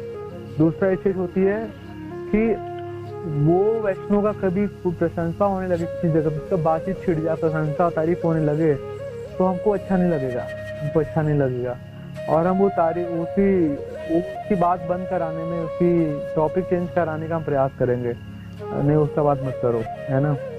और ये दूसरा स्टेज है, मतलब उसकी प्रशंसा को सहन न कर पाना, मन में ईर्ष्या जन्मी पहला, दूसरा प्रशंसा सहन नहीं कर पाना। तीसरा स्टेज होती है कि उसका बुरा हुआ ना उस वैष्णव के साथ, उससे कुछ बुरा हो जाए तो हमको बहुत अच्छा लगता है, बहुत है, हम बोलते हैं बहुत अच्छा हुआ, बहुत आगे बढ़ रहा था, बहुत आगे जा रहा था, बहुत अच्छा हुआ, गिर गया नीचे, बहुत अच्छा हुआ, वो किसी वैष्णव का कुछ बुरा हो जाए, कुछ गलत हो जाए, मन में बड़ी आनंद आ जाती है, बहुत अच्छा हुआ, बहुत आगे आगे बढ़ रहा था, गिर गया नीचे, बहुत अच्छा, पतन हो गया, बहुत अच्छा हुआ, बहुत अच्छा हुआ, अच्छा लगता है। तीसरा स्टेज है, किसी वैष्णव का कुछ बुरा हो जाए, इससे हम चालू हैं, अच्छा लगता है मन को हमारे, अच्छा लगता है। चौथा स्टेज आती है कि हम उसके ना बुरा की कामना करने लगते हैं, हम ऐसी प्रार्थना इच्छा करते हैं उसका बुरा हो जाए, उसका बुरा हो जाए, उसका बुरा हो जाए, कृष्ण में बुरा हो जाए, बुरा हो जाए, पूरा ऐसी उसकी अनिष्ट होने की, उसकी हानि कराने की, उस गलत होने की हम प्रार्थना करते हैं, इस इच्छा करने लगते हैं, उसका बुरा होना चाहिए, गलत होना चाहिए, उसके साथ गलत होना चाहिए, है ना। और उस पांचवा स्टेज में क्या करते हैं, पांचवा स्टेज हम इच्छा तो छोड़ो, हम एक्शन में ले लेते हैं, हम उसको नीचा गिराने का पूरा प्लानिंग करते हैं, हम षड्यंत्र, कॉन्स्पिरेसी, हम प्लान करके प्लंडर, हम पूरा हम वो जानबूझ के हम ऐसा सर्कमस्टांसेस, हम कुछ न कुछ ऐसी व्यवस्था बनाते हैं प्लान करके, षड्यंत्र आदि, वो नीचे गिर जाए, वो किसी वैष्णव का पतन कराने का, उसको नीचे गिराने का, सबकी नजरों में उसको नीचे गिराने का, उस सबकी नजरों में उसका इज्जत बना हुआ है, उसका सम्मान बना हुआ है, उसका सम्मान छीन जाए, उसकी इज्जत गिर जाए, वो करने का हम पूरा प्रयास करते हैं। मतलब ऐसी जानबूझ के ऐसा कुछ करेंगे, कोई ऐसा घटनाक्रम बनाएंगे उसके जीवन में, उसको गिर जाए वैष्णव, तो हम खुद एक्शन लेने लगते हैं। ये सबसे खतरनाक है, पांचवा स्टेज। तो ये वैष्णव अपराध का 5 ये कैंसर लाइक डिजीज, पांचवा स्टेज है। ईर्ष्या से शुरू हुआ। दूसरा स्टेज है, उसको अच्छा वैष्णव प्रशंसा पे हमको अच्छा नहीं लगता, हम उसका प्रशंसा रुकवाना चाहते हैं, बात बदलना चाहते हैं। तीसरा, उसका बुरा होता है उसके साथ तो हमें अच्छा लगता है। चौथा, उसका बुरा हो ऐसा हम कामना करते हैं। पांचवा, उस वैष्णव का प्लानिंग करते हैं हम उसका गलत करने के लिए, और हम एक्शन में लेते हैं, उसका गलती हो, उसका गलत होता तो गलत करने हम कर देते हैं उसके साथ गलत, वैष्णव के साथ गिराने के लिए। तो रामचंद्र जो खान था वो भी कुछ ऐसा ही किया, वो ईर्ष्या से शुरू हुआ और बढ़ के उसका डिग्री इतना बढ़ गया, उसने प्लानिंग किया कि हरिदास ठाकुर का सम्मान, इसकी प्रतिष्ठा, उसका यश सब मिट्टी में मिला दूंगा, सब उसको गिरा दूंगा, उसको नीचे, हरिदास ठाकुर को, है ना। तो ऐसा कर दूंगा कि सब उससे नफरत करेंगे और सबके नजरों में बहुत बड़ा चढ़ा वैष्णव बन के घूम रहा है, सब उसको हाय करेंगे, उसको नीचे गिरा दूंगा। तो उसने क्या की, उसने लक्ष्य हीरा नाम की सबसे उधर सुंदर उस समय की फेमस वो थी, वैश्या थी, तो उसको उसने बोला कि जाके इसका पतन करा दो। और लक्ष्य हीरा तो पैसों के लालची में आ गई और उसका पतन कराने के लिए वो चल दी रात्रि में। तो वो पहले के लोग थोड़े संस्कारी होते थे, वैश्या भी होते थे, कुछ संस्कार होते थे। तो हरिदास ठाकुर जी वो जप करते थे वो तुलसी महारानी के पौधे के सामने अपने उसमें कुटिया में। तो उधर वो आई तो वो तुलसी महारानी को देखती प्रणाम किया, मतलब संस्कार था थोड़ा, तो तुलसी महारानी को उसने प्रणाम की। और तुलसी महारानी को जैसे प्रणाम किया तो हरिदास ठाकुर को देखा, उसने देखा तो उसको वैश्या के साथ 2 चीज हुआ। हरिदास ठाकुर वहाँ पे नाम जप कर रहे थे, हरिदास ठाकुर जी एवरीडे 3 लाख नाम जप करते थे, 3 लाख नेम, मतलब 192 माला करते थे वो हरिदास ठाकुर। एक माला करने में 7.5 मिनट 8 मिनट लगती है, और 16 माला करने में 2 घंटा, 64 माला करने में 8 घंटा। और तो पूरा समय जप ही किया करते हरिदास ठाकुर, पूरा समय जप ही किया करते थे, दिन रात जपते ही थे हरिदास ठाकुर। 1 लाख नाम वो जप करते थे, जोर जोर से बोल के करते थे, ताकि सबका कल्याण हो जाए, सबका कल्याण हो जाए, जोर जोर से बोलते थे, सबका कल्याण हो जाए, सारे आसपास के पेड़ पौधे कीड़े मकोड़े सब कल्याण, जोर जोर से बोलते थे। दूसरा लाख, मतलब सेकंड जो लाख होता था, 1 लाख नाम वो जोर से जप किए, 1 लाख नाम वो जप करेंगे थोड़ा धीरे बोल के, मतलब उनको खुद सुनाई पड़े, ऐसा जप करते थे। तीसरा वो जप करते थे मन में जप करते थे वो, मतलब मानसिक जप करते थे। तीसरा नाम मन में जप करते थे, वैसे 3 लाख नाम जप करते थे। तो वैश्या आई और तुलसी महारानी को प्रणाम किया तो अद्भुत प्रभाव हुआ, तुलसी महारानी तो अपने आप में वो भक्ति देवी है, कृष्ण भक्ति प्रदायिनी, तो उनकी आशीर्वाद मिली। वैष्णव तुलसी महारानी को प्रणाम किया। तो वैष्णव प्रणाम करने का बहुत महिमा है। जो वैष्णव प्रणाम करो उसका कृपा देना चाहना है, उसका कृपा आती ही आती है, वो देने में मजबूर होता है, विवश होता है। तो तुलसी महारानी की कृपा मिली एक तो। उसके बाद तुलसी महारानी को हर दिन हरिदास ठाकुर जी परिक्रमा करते, हर दिन हरिदास ठाकुर जी जल देते हैं, जल। तो हरिदास ठाकुर के चरणों का धूल थी उधर, और वो जब प्रणाम की वैश्या, तो वैश्या के सिरों पे हरिदास ठाकुर के चरणों की धूल लग गई, हरिदास ठाकुर के चरणों की धूल लग गई, तो उसको कृपा मिल गई, उसी से कृपा मिल गई। हरिदास ठाकुर के चरणों की धूल उसी सिर पे लगी। तो चैतन्य चरितामृत में कहती है ना, कहते हैं कि भक्त पद धूलियार, भक्त पद जल, भक्त भुक्त अवशेष, तीन महाबल। तो तीन महाबल, अगर भक्ति को तेजी से आगे बढ़ानी है तो तीन कार्य करना चाहिए। वैष्णव के पाद पद्म के धोया हुआ जल उसको ग्रहण करना चाहिए, वैष्णव के पाद पद्म का धोया हुआ जल उसको ग्रहण करना चाहिए। वैष्णव के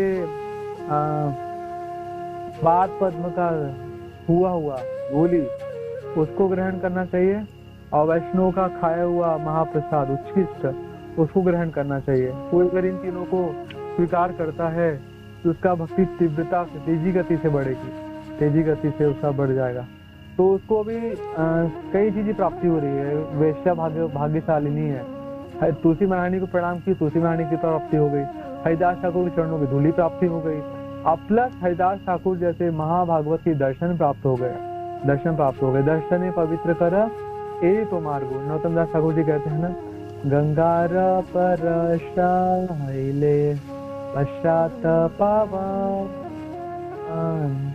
दर्शन पवित्र कर ए तो मार्गो। दर्शन गंगा, कोई गंगा में से पवित्र होना चाहता है तो बस वो गंगा गंगा गंगा गंगा बोले, गंगा नाम रटे, गंगा का नाम रटने से पवित्रता नहीं आएगी, उसको गंगा में जाना पड़ेगा। हरिद्वार आदि जाए, ऋषिकेश, उधर जाके गंगा में स्नान करे, काशी आदि जहाँ गंगा बहती है बार बार स्नान करे मल्टीपल टाइम, तो उसको पवित्रता आएगी थोड़ी। लेकिन वैष्णव का कोई शुद्ध भक्त का दर्शन करे तो दर्शन करने से ही पवित्रता आती है, दर्शन करने मात्र से शुद्ध भक्तों के खूब पवित्रता आती है, सारे पाप नष्ट हो जाते हैं। वैष्णव आज सो पावरफुल, वैष्णव लोग कितने शक्तिशाली होते हैं, महान होते हैं। तो लक्ष्य हीरा ने वैश्या ने ये हरिदास ठाकुर जी को देखा, दर्शन हुआ, उनके चरणों का धूल ही उसको मिल गई, प्रणाम की थी वो तुलसी महारानी को, तो हरिदास ठाकुर की धूली, चरणों की धूली मिली, तो उसका तो कल्याण होना आरंभ हो गई और शुरुआत हो गई उसका। और अब वो बोलती है हरिदास ठाकुर जी से कि हे महाशय, आपका संग करने की इच्छा है, आपका संग करना चाहती हूँ, मेरी इच्छा को पूरी कीजिए, मुझे संतुष्ट कीजिए। तो फिर हरिदास ठाकुर जी बोलते हैं हाँ ठीक है, बिल्कुल बिल्कुल आपकी इच्छा को पूर्ति की जाएगी, आप थोड़ा बैठिए, मेरा नाम जब मेरी संख्या पूर्वक नाम जब मेरी पूरा हो जाए तो आपका इच्छा पूरी करूंगा। ठीक है, बैठ गई और रात बीत गई पूरी, भोर हो गई, तो प्रकाश हो गया। तो वैश्या फिर उस दिन से चली गई। उस दिन उसने पूरा नाम सुना, हरिदास ठाकुर के मुखों से उच्चारित हुआ शुद्ध नामों का जप सुना उसने, और वो चली गई। रामचंद्र खान ने पूछा क्या हो गया, उसका कुछ हुआ? तो बोला हाँ, आज वो नाम जप में व्यस्त था, तो आज तो नहीं हुआ, लेकिन आज रात में उसका काम बन जाएगा, आज तो उसका मैं गिरा दूंगी। ठीक है, अब उसको 3 चीज प्राप्ति हो गया था, अभी देखिए 4 चीज हो गया था। तुलसी महारानी का प्रणाम कर लिया था, चरणों की धूली मिल गई थी हरिदास ठाकुर की, हरिदास ठाकुर दर्शन मिल गया था, और चौथा हरिदास ठाकुर के मुखों से उसको नाम जप सुनने का मौका मिला था। शुद्ध भक्त के मुखों से उच्चारित, शुद्ध भक्तों के मुखों से उच्चारित नाम जप श्रवण करने का मौका मिला, शुद्ध भक्तों के मुखों से उच्चारित नाम जप सुनने का मौका मिला उसको। और इतनी प्राप्ति हो गई उसको एक पहले ही दिन में, है ना। या इतने सर्व सिद्धि है बेतुमार, वैष्णव के निकट आने से कितनी सिद्धि हो गई उसकी। इंटेंशन गलत था, भावना गलत था, बट कल्याण तो हो गया उसका। उन्हें 4 चीजें मिल गई उसको। तुलसी महारानी की कृपा मिली, उनके चरणों धूलि मिली, दर्शन प्राप्ति हुई, और उसके बाद उनके मुखों से शुद्ध नाम का जप श्रवण मिला। 4 चीज की प्राप्ति हुई। और अगले दिन रात्रि में फिर आई वो लक्ष्य हीरा वैश्या, जो जब आती है तो आज तुलसी महारानी को फिर प्रणाम किया, और अब की बार हरिदास ठाकुर को भी प्रणाम किया, क्योंकि कल उसने देखा था कि हरिदास ठाकुर जी पूरे तन्मय होके और लीन होके वो जप किए थे भगवान के नामों का। तो उसके मन में उसके लिए हरिदास ठाकुर जी के लिए आदर सम्मान आ गया था नेचुरली। तो उसको लगा कि हाँ ठीक है, संत व्यक्ति है तो प्रणाम कर लेते हैं, तो उसको भी प्रणाम किया। तो वैष्णव को प्रणाम किया तो और ज्यादा कृपा हो गई उसके ऊपर। भगवान बड़े प्रसन्न हो गए कि ठीक है, मेरा शुद्ध भक्त को प्रणाम किया। तो फिर बोले कि मेरे को संग करना है आपका। बोले हाँ चाचा को। बोले हाँ ठीक है, मेरा संख्या पूरा हो जाने दीजिए और मैं करूँगा। तो उस दिन भी उसने हरिदास ठाकुर के मुख से नाम सुना। और फिर अब सुबह हो गई, भोर हो गई, वो चली गई। और फिर रामचंद्र खान ने बोला क्या हो गया, आज हुआ कुछ काम? बोले आज पक्का कर दूंगी, चिंता मत करो। तो तीसरे दिन जब आई तो उसका हृदय पूरा पिघल गया था, और वो जब वो खुद भी हरिदास ठाकुर के साथ बैठ के वो भी जब करने लगती है तीसरे दिन। और जब करते करते उससे इतना पिघलता वो फिर रोने लगती है, और फिर वो हरिदास ठाकुर को प्रणाम करती है। वो बोलती है कि हे महाशय, मेरे से बहुत गलती हो गई, और मेरे पूरी गलती का मेरे जीवन भर मैंने बहुत पाप कर दी, और मुझे मेरा एहसास है अभी मेरी गलती का, और मैं सुधारना चाहती हूँ। मैं मेरे पापों से मुक्त होना चाहती हूँ, और आपके मुख से मुझे हरि नाम सुन के बहुत अच्छा आनंद आ रही है, और अभी मैं आपका शिष्या बनना चाहती हूँ, मुझे दीक्षा प्रदान कर दीजिए। तो और मैं वैश्या हूँ, और मैं आपका पतन कराने के लिए आई थी। तो हरिदास ठाकुर जी ने बोला हाँ मुझको पता है कि आप वैश्या है, और मुझको गाँव वालों ने पहले बता दिया था कि रामचंद्र खान आपको नीचे गिराने का कुछ योजना बना रहा है। मैं चाहता तो ये जगह छोड़ के चला गया होता पहले ही, लेकिन मैं सोचा कि कोई जीव मेरे पास आ रहा है तो मुझे उसका कल्याण करना चाहिए, तो कल तुम्हारे लिए मैं इधर रुका हुआ था। तो ठीक है, तुम अभी ऐसा काम करो कि तुम्हारा सारा धन संपत्ति जो तुमने अवैध तरीके से कमाई है उसको सारे वैष्णव में बांट दो कृष्ण सेवा लगा करने के लिए। और तो उसने ऐसा ही किया, और सब बांट दिया वैष्णव में सारा धन संपत्ति अपना, और सफेद साड़ी पहन ली, सिर मुंडन करा ली, और फिर वैश्या आती है और हरिदास ठाकुर जी उसको दीक्षित करते हैं, और हरिदास ठाकुर उसको हरिदासी नाम से उसको दीक्षित करते हैं। फिर वो बोलती है हरिदास ठाकुर जी को कि हे गुरुदेव, अभी मैं आपके साथ ही चलना चाहती हूँ।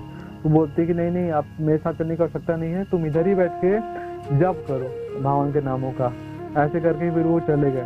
तो अभी ऐसा हो गया, और ये रामचंद्र खान उनको तो अच्छा तो नहीं लगा कि हरिदास ठाकुर का पतन नहीं हुआ, उनको अच्छा नहीं लगा। और यहाँ पे लेकिन हम ये देखते हैं चीज कि रामचंद्र खान के साथ कुछ बुरा नहीं हुआ, कुछ गलत नहीं हुआ। उन्होंने इतने महान वैष्णव हरिदास ठाकुर को नीचे गिराने का, पतन कराने का प्रयास किया, उन्हें अपराध किया, लेकिन उनके साथ कुछ साल तक कुछ गलत नहीं हुआ। उस समय कुछ गलत नहीं हुआ, कोई गलत नहीं हुआ। कभी कभी हम कुछ भक्तों को देखते हैं ना जो वैष्णव अपराध करते हैं, उनके साथ कुछ बिल्कुल गलत नहीं होता। अभी हमने देखा ना कि इतना वैष्णव अपराध का खराब परिणाम आते हैं सामने अगर हम वैष्णव अपराध करते हैं। तो कभी कभी देखते हैं कि भक्तों ने बहुत अपराध किया है, फिर रामचंद्र खान इन्होंने अपराध किया, कुछ गलत तो हुआ नहीं। तो कभी कभी तुरंत रिजल्ट नहीं मिलता है, तुरंत इमीडिएट रिजल्ट नहीं मिलेगा, टाइम लेकर रिजल्ट मिलता है। वैष्णव अपराध लाइक सीड, एक बीज की तरह होती है वैष्णव अपराध, और वो धीरे धीरे बड़ा होगा, पौधा बनेगा, बड़ा होगा, बड़ा पेड़ बनेगा, फल आएगा। कभी कभी बहुत समय लग जाता है वैष्णव अपराध फलीभूत होने में, कई बहुत लंबे समय हो जाती है कभी कभी, है ना। 1 दिन 2 दिन, और कभी कभी 1 वर्ष 2 वर्ष 5 वर्ष 10 वर्ष 20 वर्ष, लंबा समय भी लग सकता है कभी कभी वैष्णव अपराध को फलित होने में, बट होगा जरूर। वैष्णव अपराध हुई है तो उसका फल, दुष्परिणाम वो सामने आएगा जरूर। तो अब क्या हुआ, समय आगे बढ़ा, चैतन्य महाप्रभु का आविर्भाव हुआ और चैतन्य महाप्रभु ने नित्यानंद प्रभु को आज्ञा दिया कि प्रति घरे घरे गया करे भिक्षा, कि हर घर घर जाओ और ये भिक्षा करो, कृष्ण नाम का प्रचार करो। तो ये नित्यानंद प्रभु आए इधर इस गांव में, इनके रामचंद्र खा गांव में आए और रामचंद्र खा का हृदय ना वैष्णव अपराध से, हरिदास ठाकुर के अपराध से बहुत कठोर हो गया था, बहुत सूख गया था, इनका पतन हो रहा था, धीरे इनको पता नहीं चल पा रहा था। तो पहले के गांव में जो जमींदार होते थे उनके घर में आंगन में एक दुर्गा मंडप होते थे, वहाँ पे हर साल दुर्गा देवी पूजा करते थे। तो नित्यानंद प्रभु उधर आके विराजमान हुए रामचंद्र खा के दुर्गा मंडप में और बोलते हैं कि रामचंद्र खा को बोलो कि हमारे लिए भोजन का प्रबंध करे, भोजन का प्रबंध करे। तो रामचंद्र खा ये देख रहे थे नित्यानंद प्रभु को, देख के प्रसन्नता नहीं हुआ। प्रसन्न के वैष्णव इतने बड़े चढ़े वैष्णव आए हैं और प्रसन्न हो जाके उनको प्रणाम करे, उनको सेवा करे, पूछे क्या सेवा है। तो बोला भी कि मुझे प्रसाद व्यवस्था करो।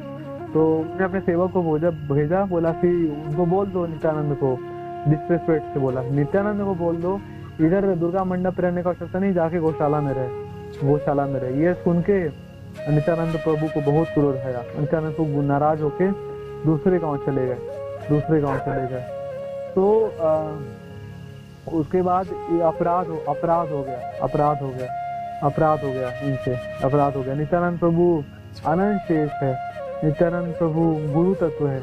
स्टार्टिंग में देखिए, स्टार्टिंग में जब वैष्णव अपराध इनसे हुआ था हरिदास ठाकुर का, इनके मन में तो था, कहीं ना कहीं था कि हरिदास ठाकुर जो है वो सही व्यक्ति है और उसको इन्होंने नीचे गिराने का प्रयास करे। मन में था कि मैं गलत तो कर रहा हूँ, मन में इनको मतलब मन से हृदय की आवाज आती थी, जैसे बोलते हैं परमात्मा हृदय में बताते हैं, चित्त गुरु आवाज समझ में आती थी, मैं गलत कर रहा हूँ, इनको सुनाई पड़ती थी। लेकिन वैष्णव अपराध का परिणाम क्या होती है कि हृदय कठोर हो जाता, तो फिर हृदय का आवाज भी नहीं सुनाई पड़ती कि क्या है आखिर, हृदय इतना कठोर। तो जब इन्होंने नित्यानंद प्रभु का जब अपराध किया, इनका इतना मति भ्रष्ट हो गया, तो इन नित्यानंद प्रभु का अपराध किया तो इनको रियलाइजेशन ही नहीं हो पाया कि इन्होंने इतना बड़े कड़े बकरे का अपराध कर दिया है। फिर स्टार्टिंग में जब अपराध होती है ना, तो पता लगता है कि हमसे गलत हुआ है, लेकिन बाद में क्या होता है, जब हृदय अपराध का परिणाम तो हृदय कठोर होता है, हृदय इतना कठोर हो जाता है ना कि बाद में कितने वैष्णव का अपराध कर लीजिए पता ही नहीं चलता है।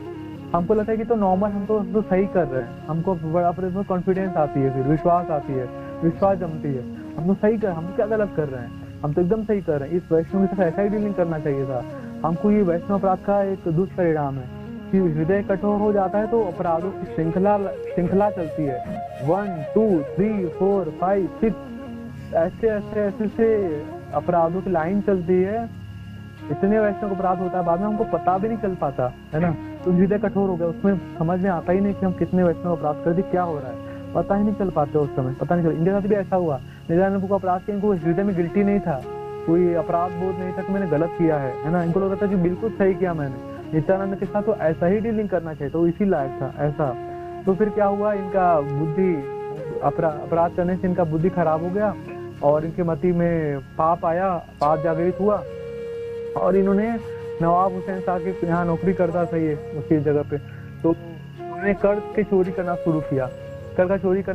तो नवाब हुसैन शाह के आदमी लोग आए और इसको भी दुर्गा मंडप में बांधा, खूब पिटाई किया, इसके घर वालों को खूब ज्यादा तकलीफ दिया, इसकी पत्नी को, बच्चों को, और इसका सारा धन लूट के ले गए और इसके घर में इसके पाली गाय को काटा दुर्गा मंडप में, वही गाय का मांस पकाया, वही खाया, पूरे गांव को लूटा और चले गया। पूरा गांव वाले भी नहीं परेशान हो गए, गांव को खाली कर दिया।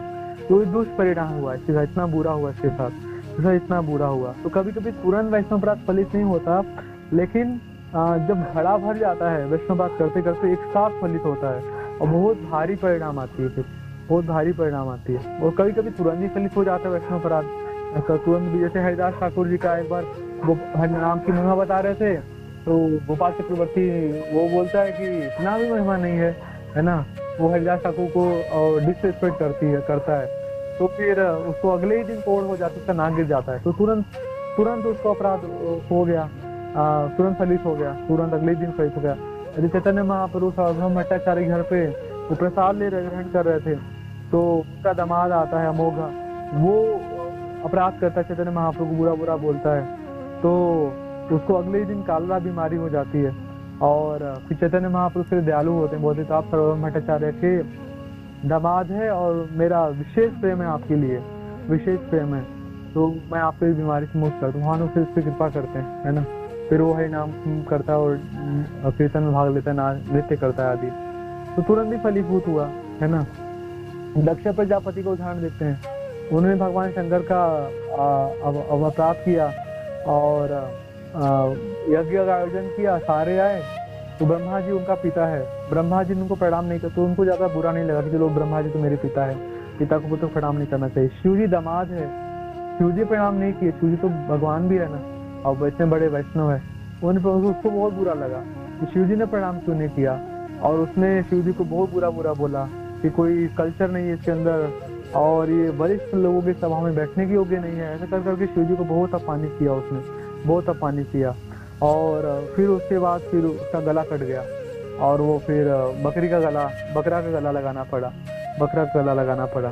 तो सौबरी मुनि ने गरुण जी का अपराध किए, उन्हें यमुना में आने से रोका, मछली पकड़ने से रोका, तो सौबरी मुनि ने तुरंत उनका कुछ समय बाद उनका फलित हुआ, उनको मछली का संग करते देखा, उनके अंदर काम वासना जागृत हुई, और वो मंधाता राजा के 50 पुत्र से विवाह किया, उनका पतन हो गया। दुर्वासा मुनि का अपराध, साम्य कृष्ण भगवान का बेटा साम्य ने किया, तो पूरा यदुवंश नष्ट हो गया।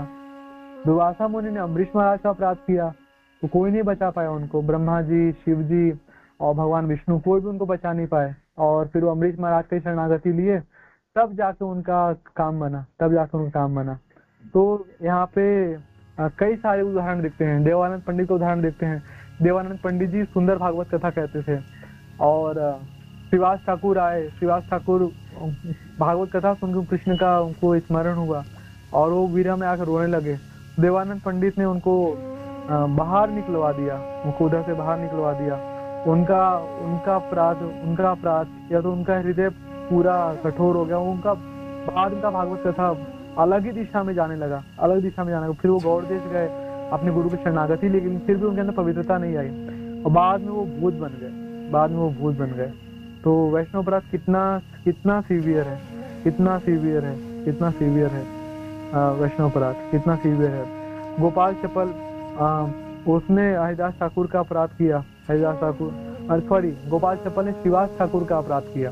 तो श्रीवास ठाकुर का जो अपराध किया, श्रीवास ठाकुर यहाँ जब कीर्तन होता था, उसने बाहर दुर्गा पूजा की सारी सामग्री रख दी, बोले ये लोग ढोंगी लोग हैं, ये लोग कीर्तन नहीं करते, दुर्गा पूजा आदि में लगते हैं। तो श्रीवास ठाकुर ने कुछ बोला नहीं, बोला आप विनम्र थे, बोले हाँ हम लोग कृष्ण भक्त नहीं, हम लोग तो ढोंगी है, हम लोग दुर्गा पूजा आदि करते हैं। तो बाद में उसको भी कोढ़ हो गया, तो फिर बाद में फिर चैतन्य महापुरुष ने क्षमा मांगी, तो चैतन्य महापुरुष ने बोला मेरा अपराध थोड़ी किया है, श्रीवास ठाकुर का अपराध किया है। तो श्रीवास ठाकुर से जब क्षमा मांगा, तो फिर उनका अपराध, फिर उनका कोढ़ सही हुआ। और उसके बाद ओवरऑल इधम भक्तों के बारे में देखते हैं, चैतन्य महाप्रभु ने अपनी ही माता, जब सच्ची माता, जब सबको कृपा दे रहे थे, तो बोला कि सबको कृपा दूंगा, लेकिन सच्ची माता को कृपा नहीं दूंगा, कि सच्ची माता अपराधी है। सच्ची माता ने अद्वैत आचार्य का अपराध किया। तो सच्ची माता ने जब उनका बड़ा बेटा विश्वरूप जब वो संन्यास ले लिए थे, तो अद्वैत आचार्य की भागवत कथा से प्रेरणा लेकर उन्होंने संन्यास लिया था। तो उनको मन में लगा कि ये अद्वैत तो नाम अद्वैत है, लेकिन ये घर तोड़ता है, घर जोड़ता नहीं है, ये तोड़ता घर है, तो मन में सोचा था, तो उनका भी अपराध ले लिया। तो जब अद्वैत आचार्य को पता चला कि महाप्रभु ने ऐसा किया, तो मूर्छित हो गए। तो माता सची ने उनको चरणों का धूल में सिप लगा, तो भगवान चैतन्य महाप्रभु प्रसन्न हुए, और फिर उनको फिर अपना कृपा दिया, अपना प्रेम प्रदान किया। ऐसे पूरी भागवत हम देखेंगे तो पूरी भागवत में कितने सारे अपराधों से शिक्षा मिलती है। परीक्षित महाराज ने शमी ऋषि का अपराध किया फर्स्ट कैंटो में। थर्ड कैंटो में देखते हैं जय विजय में उन्होंने चतु कुमार का अपराध किया, उनका पतन हुआ। उसके बाद जड़ भरत महाराज का अपराध रघुगण ने किया, 5वें स्कंद में देखते हैं। चित्रकेतु ने 6वें स्कंद में देखते हैं कि माता पार्वती का अपराध किया, उनको अमर्यादित शब्द व्यवहार किया। 7वें स्कंद में राजा इंद्रदुम्न, उन्होंने अतिथि का वो प्रॉपर सम्मान नहीं कर पाए, तपस्या के वजह से उनको हाथी बनना पड़ा, गजेंद्र आदि। तो ऐसे पूरे भागवत में भी बहुत सारे ऐसे अलग अलग कंटों में बहुत सारे अपराध के इंसिडेंट मिलते हैं, है ना। अमरीश महाराज की कथा भागवत में आती। तो उसे बहुत सारे इंसिडेंट मिलते हैं कि लगातार ये वैष्णव अपराध कितना सीवियर है ना। तो ये मन, बुद्धि और किसी भी तरह से एक्शन, माइंड और मन से वर्ड से, मन से मनसा वाचा कर्मणा, मन से, वाणी से, कर्म से, तीनों ही प्रकार से वैष्णव अपराध से बचना चाहिए, हर प्रकार से बचना चाहिए। और वैष्णव की एक्टिविटी समझना है, जजमेंटल नहीं होना चाहिए, जजमेंटल नहीं। जैसे हम उदाहरण देखते हैं कि मुकुंद जो था, जब वो लेके गया गदाधर जी को पुंडरीक विद्यानिधि के पास, तो उनको देख के गलत समझ लिया कि ये भोगी विलासी है, लेकिन बाद में उनको पता चला कि तो बहुत महान भक्त है। तो बाद में फिर मुकुंद जी ने बोला कि आप इनसे दीक्षा लीजिए। तो एक्चुअली जज नहीं करना चाहिए कभी भी वैष्णव को, क्या वैष्णव कर रहा है, क्यों कर रहा है, जज नहीं करना चाहिए, क्योंकि हम फंस जाएंगे। जैसे भृगु मुनि को देखते हैं, तो भृगु मुनि ने अपराध किया भगवान का, उनकी छाती पे लात मारी, एक तरह से गलत किया। लेकिन गलत क्यों किया था, जामुन से लात क्यों मारी थी? क्योंकि संसार में भगवान की महिमा को प्रकाशित करना चाहते थे कि भगवान कितने महान है, कितने विनम्र है, कितने दयालु हैं, अपराध नहीं करते भगवान। तो भगवान की महिमा को प्रकाशित करने के लिए उन्हें लात मारी थी। तो उनको कोई बुरा समझे तो फिर उसका अपराध बनेगा। या फिर भगवान नित्यानंद प्रभु ने शिवानंद सेन को लात मारा, और शिवानंद सेन को थोड़ा लेट हो गया था, वो बोला कि आपसे चारों लड़का मर जाएगा। तो उसके बाद भी शिवानंद सेन कितना प्रसन्न हो गए, उन्होंने बुरा नहीं माना, बोला कि आपने तो वो कृपा किया मेरे ऊपर जो शिव जी पे कृपा नहीं हुआ और ब्रह्मा जी पे कृपा नहीं हुआ, वो कृपा आपने मेरे ऊपर किया है, तो मैं तो भाग्यशाली हूँ अत्यंत। तो इस प्रकार से कभी भगवान वैष्णव को महिमा बढ़ाने के लिए लात मारते हैं वैष्णव को, कभी वैष्णव भगवान का महिमा बढ़ाने के लिए भगवान को लात मारता है। तो दोनों ही कंडीशन में वो अंतरंग क्या चल रहा है, हमको बाहरी दृष्टि को समझ में नहीं आएगा और हम अपराध कर बैठेंगे। तो यहाँ पे सावधानी बरतना चाहिए, हमें किसी भी तरह से अपराध न होने पाए। अपराध चैतन्य महाप्रभु से हाथी मत, आपने पूरा बगीचा लगाया, गार्डन लगाया, अच्छा फूल फल खिला, और पागल हाथी घुसा के सारा नष्ट तहस नहस करा दिया। तो कुछ भी हो जाए, भक्ति बहुत आसान है। एक चीज बस हम जीवन में अपना ले कि वैष्णव अपराध से बचेंगे और अच्छे से नाम जप करेंगे, तो चैतन्य महाप्रभु ने बोला ही उद्धार कर देंगे, तो हमारा काम बन जाएगा। Thank you very much. Hare Krishna. Jagat Guru Srila Prabhupada की जय, गुरु महाराज की जय, गौर भक्तवृंद की जय। तो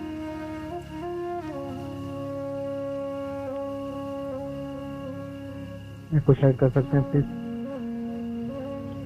हरे कृष्ण प्रभु जी, दंडवत प्रणाम प्रभु जी। हरे कृष्ण प्रभु जी, दंडवत प्रणाम।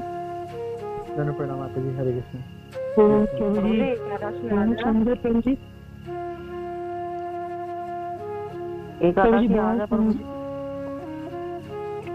प्रभु जी बहुत सुंदर क्लास प्रभु जी, बहुत सुंदर। आपने वैष्णव सदाचार और वैष्णवों के प्रति कैसे व्यवहार किया जाना चाहिए हमारे जीवन में, अगर हमें भक्ति उन्नत करनी है तो बहुत सुंदर प्रभु जी।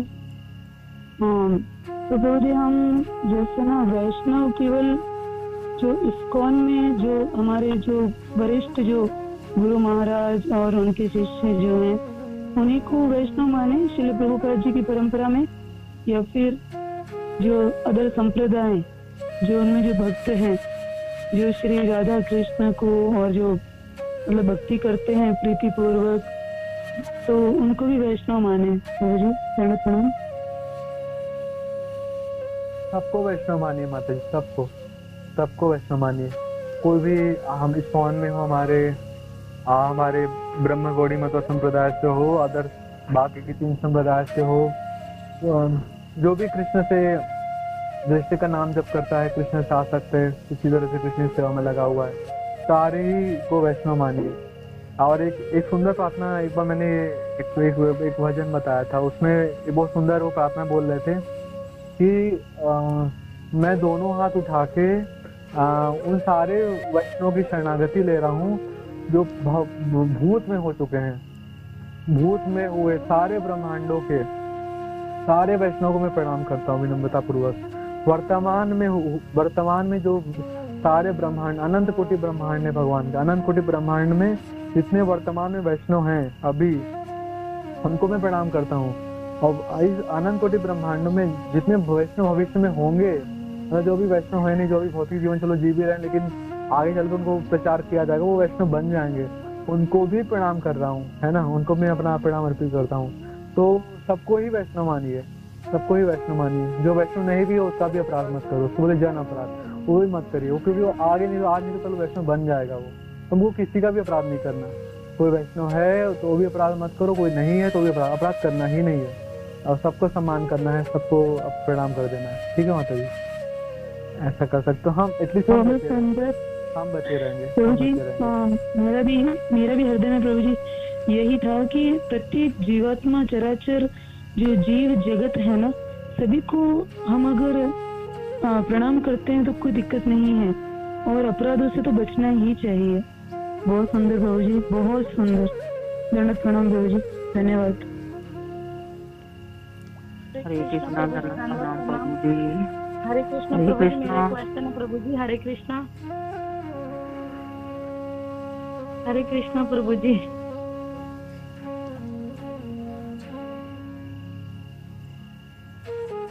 हरे कृष्णा प्रभु जी, वॉइस आ रही है प्रभु जी? हरे कृष्णा। यस माता जी, यस माता जी, आवाज आ रही है। यस माता जी। हाँ प्रभु जी, सबसे पहले आपको very very wishing you happy Krishna conscious birthday. Guru Maharaj, गुरु परंपरा और सभी वैष्णवों की आप पे कृपा रहे प्रभु जी। और है ही बहुत ही सुंदर भक्त है, तो wishing you very very Krishna conscious birthday प्रभु जी।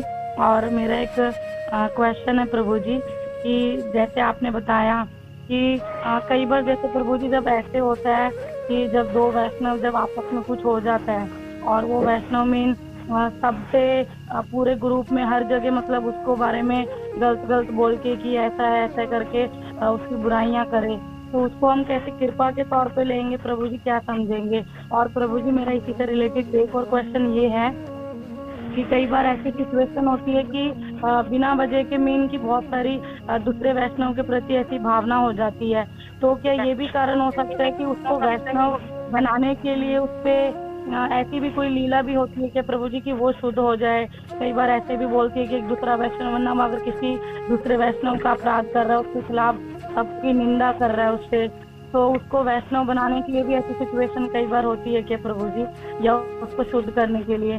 तो जैसे कई बार मैंने कई कथाओं में भी देखा है कि जैसे एक वैष्णव अपराध करते हैं तो बाद में जाके हम देखते हैं कि वो बहुत बड़े वैष्णव और बहुत अच्छी भक्ति करते हैं प्रभु जी। तो ये मेरा क्वेश्चन था प्रभु जी। हरे कृष्णा, धन्यवाद। ओके, थैंक यू माता जी, अच्छा प्रश्न है। तो अगर एक सेकंड माता जी, म्यूट कर लीजिए प्लीज, जो उसका म्यूट है। तो अगर हमारे केस में ऐसा हो रहा है ना, मतलब अगर हमको किसी वैष्णव से मिल रहा है, मतलब अगर बैड हमारे साथ कुछ हो रहा है, तो हम इसको ऐसे समझ सकते हैं कि ठीक है, भगवान चैतन्य महाप्रभु, भगवान कृष्ण हमको सहनशील बना रहे हैं। भगवान चैतन्य महाप्रभु, भगवान कृष्ण को सहनशील बना रहे हैं। त्रिनादपि सुनिकेन तरोरपि सहिष्णुना मानी न मान देना कीर्तन ये सदाहरी।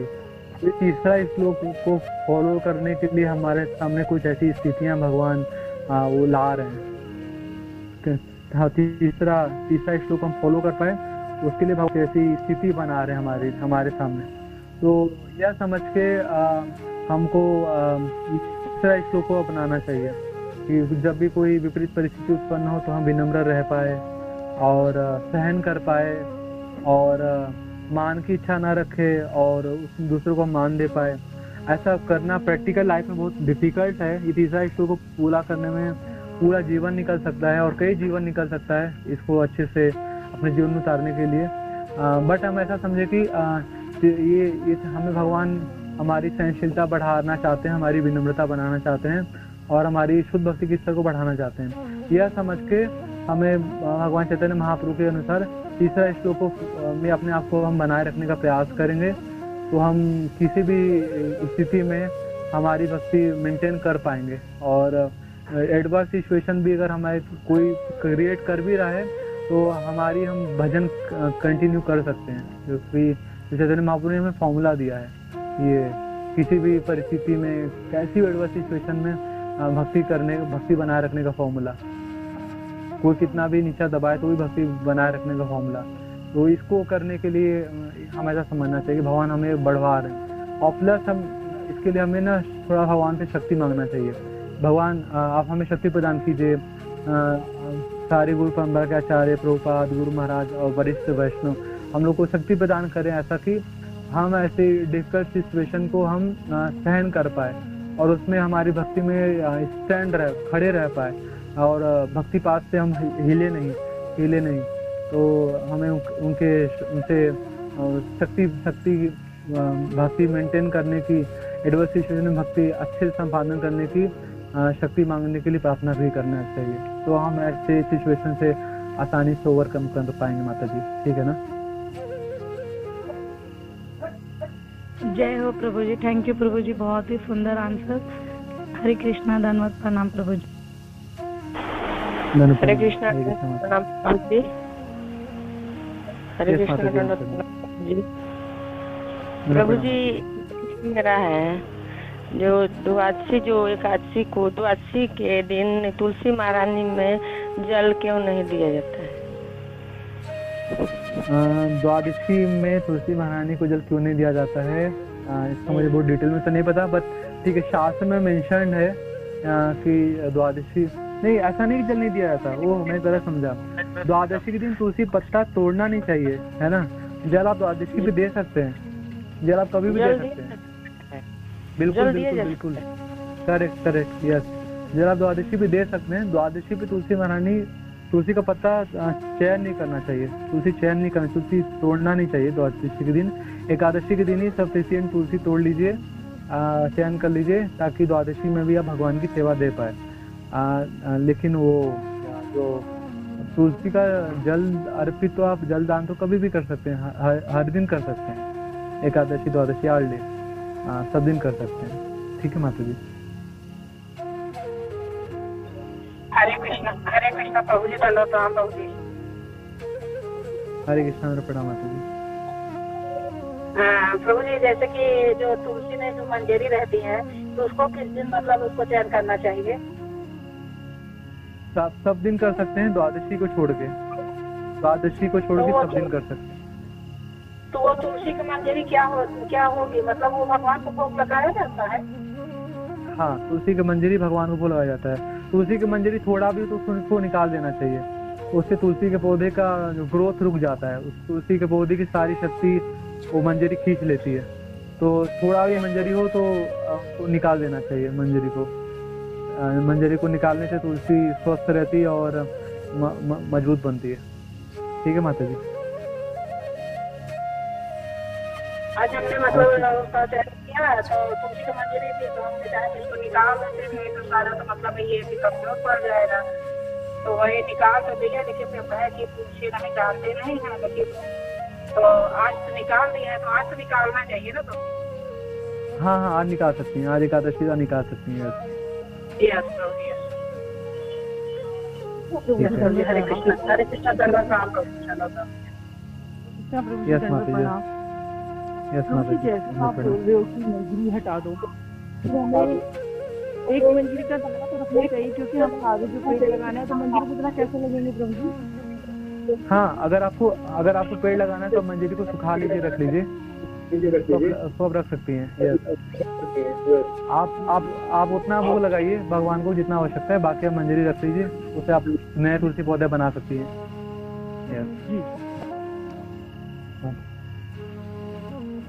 और हरे कृष्णा, धन्यवाद प्रभु जी। यस प्रभु जी, कल कितने बजे व्रत नियम करता है? कल कितने बजे पारण है बता रहा हूँ, एक सेकेंड। कल का पारण समय है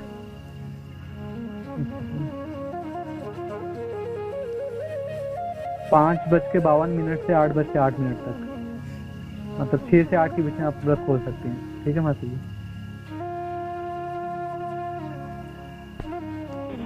सुबह 6 से 8 के बीच। हरे कृष्ण प्रभु जी, दंडवत प्रणाम। यस माता जी।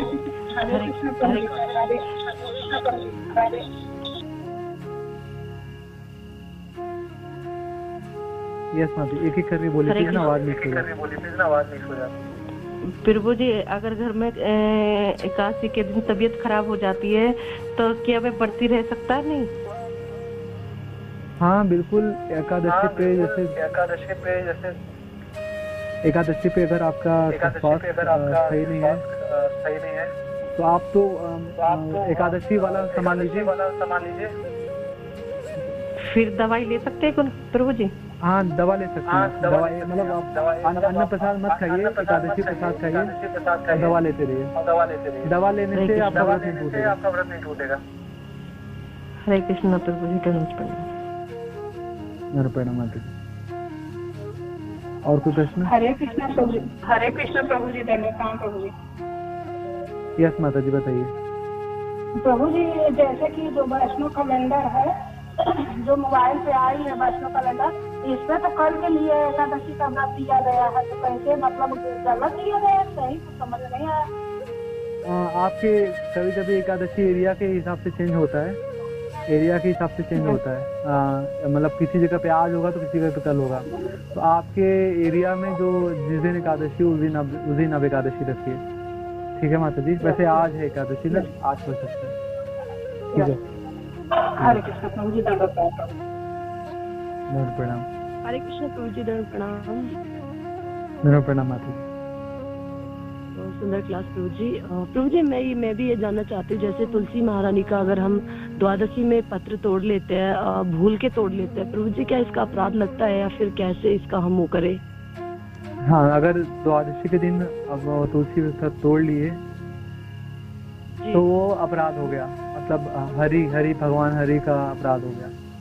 तो तुलसी महारानी से अनजाने में तोड़ा, जहाँ मुझसे पता था तोड़ेंगे नहीं, अनजाने में कभी हमें ध्यान से हट गया और तोड़ दिया, तो तुलसी महारानी से फिर क्षमा मांगनी चाहिए। और तुलसी महारानी के सामने बैठ के हरे कृष्ण महामंत्र कुछ माला जप करने से फिर वो हट जाता है अपराध। हरि स्थाने अपराधे तारे हरि नाम, तो हट जाता है।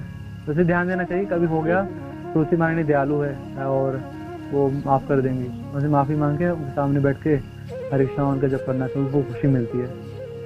ठीक है माता जी? जी प्रभु जी, थैंक यू प्रभु जी, थैंक यू। हरे कृष्ण। प्रणाम। और कोई प्रश्न है? ठीक है। हाँ, तो प्रभु जी कोई प्रश्न है फिर और करें क्या प्रभु जी?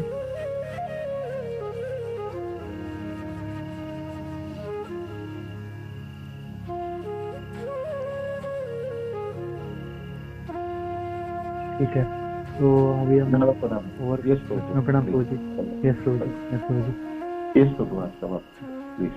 प्रभु जी। वंशकल्पतरुभ्यश्च कृपा सिन्धुभ्यः पतितानां पावनेभ्यो वैष्णवेभ्यो नमो नमः। अनंत कोटि वैष्णव भक्त वृंद की जय, जगत गुरु श्रील प्रभुपाद की जय, गुरु महाराज की जय, और भक्त वृंद की जय। सुंदर श्याम प्रभु जी की जय। हरे कृष्ण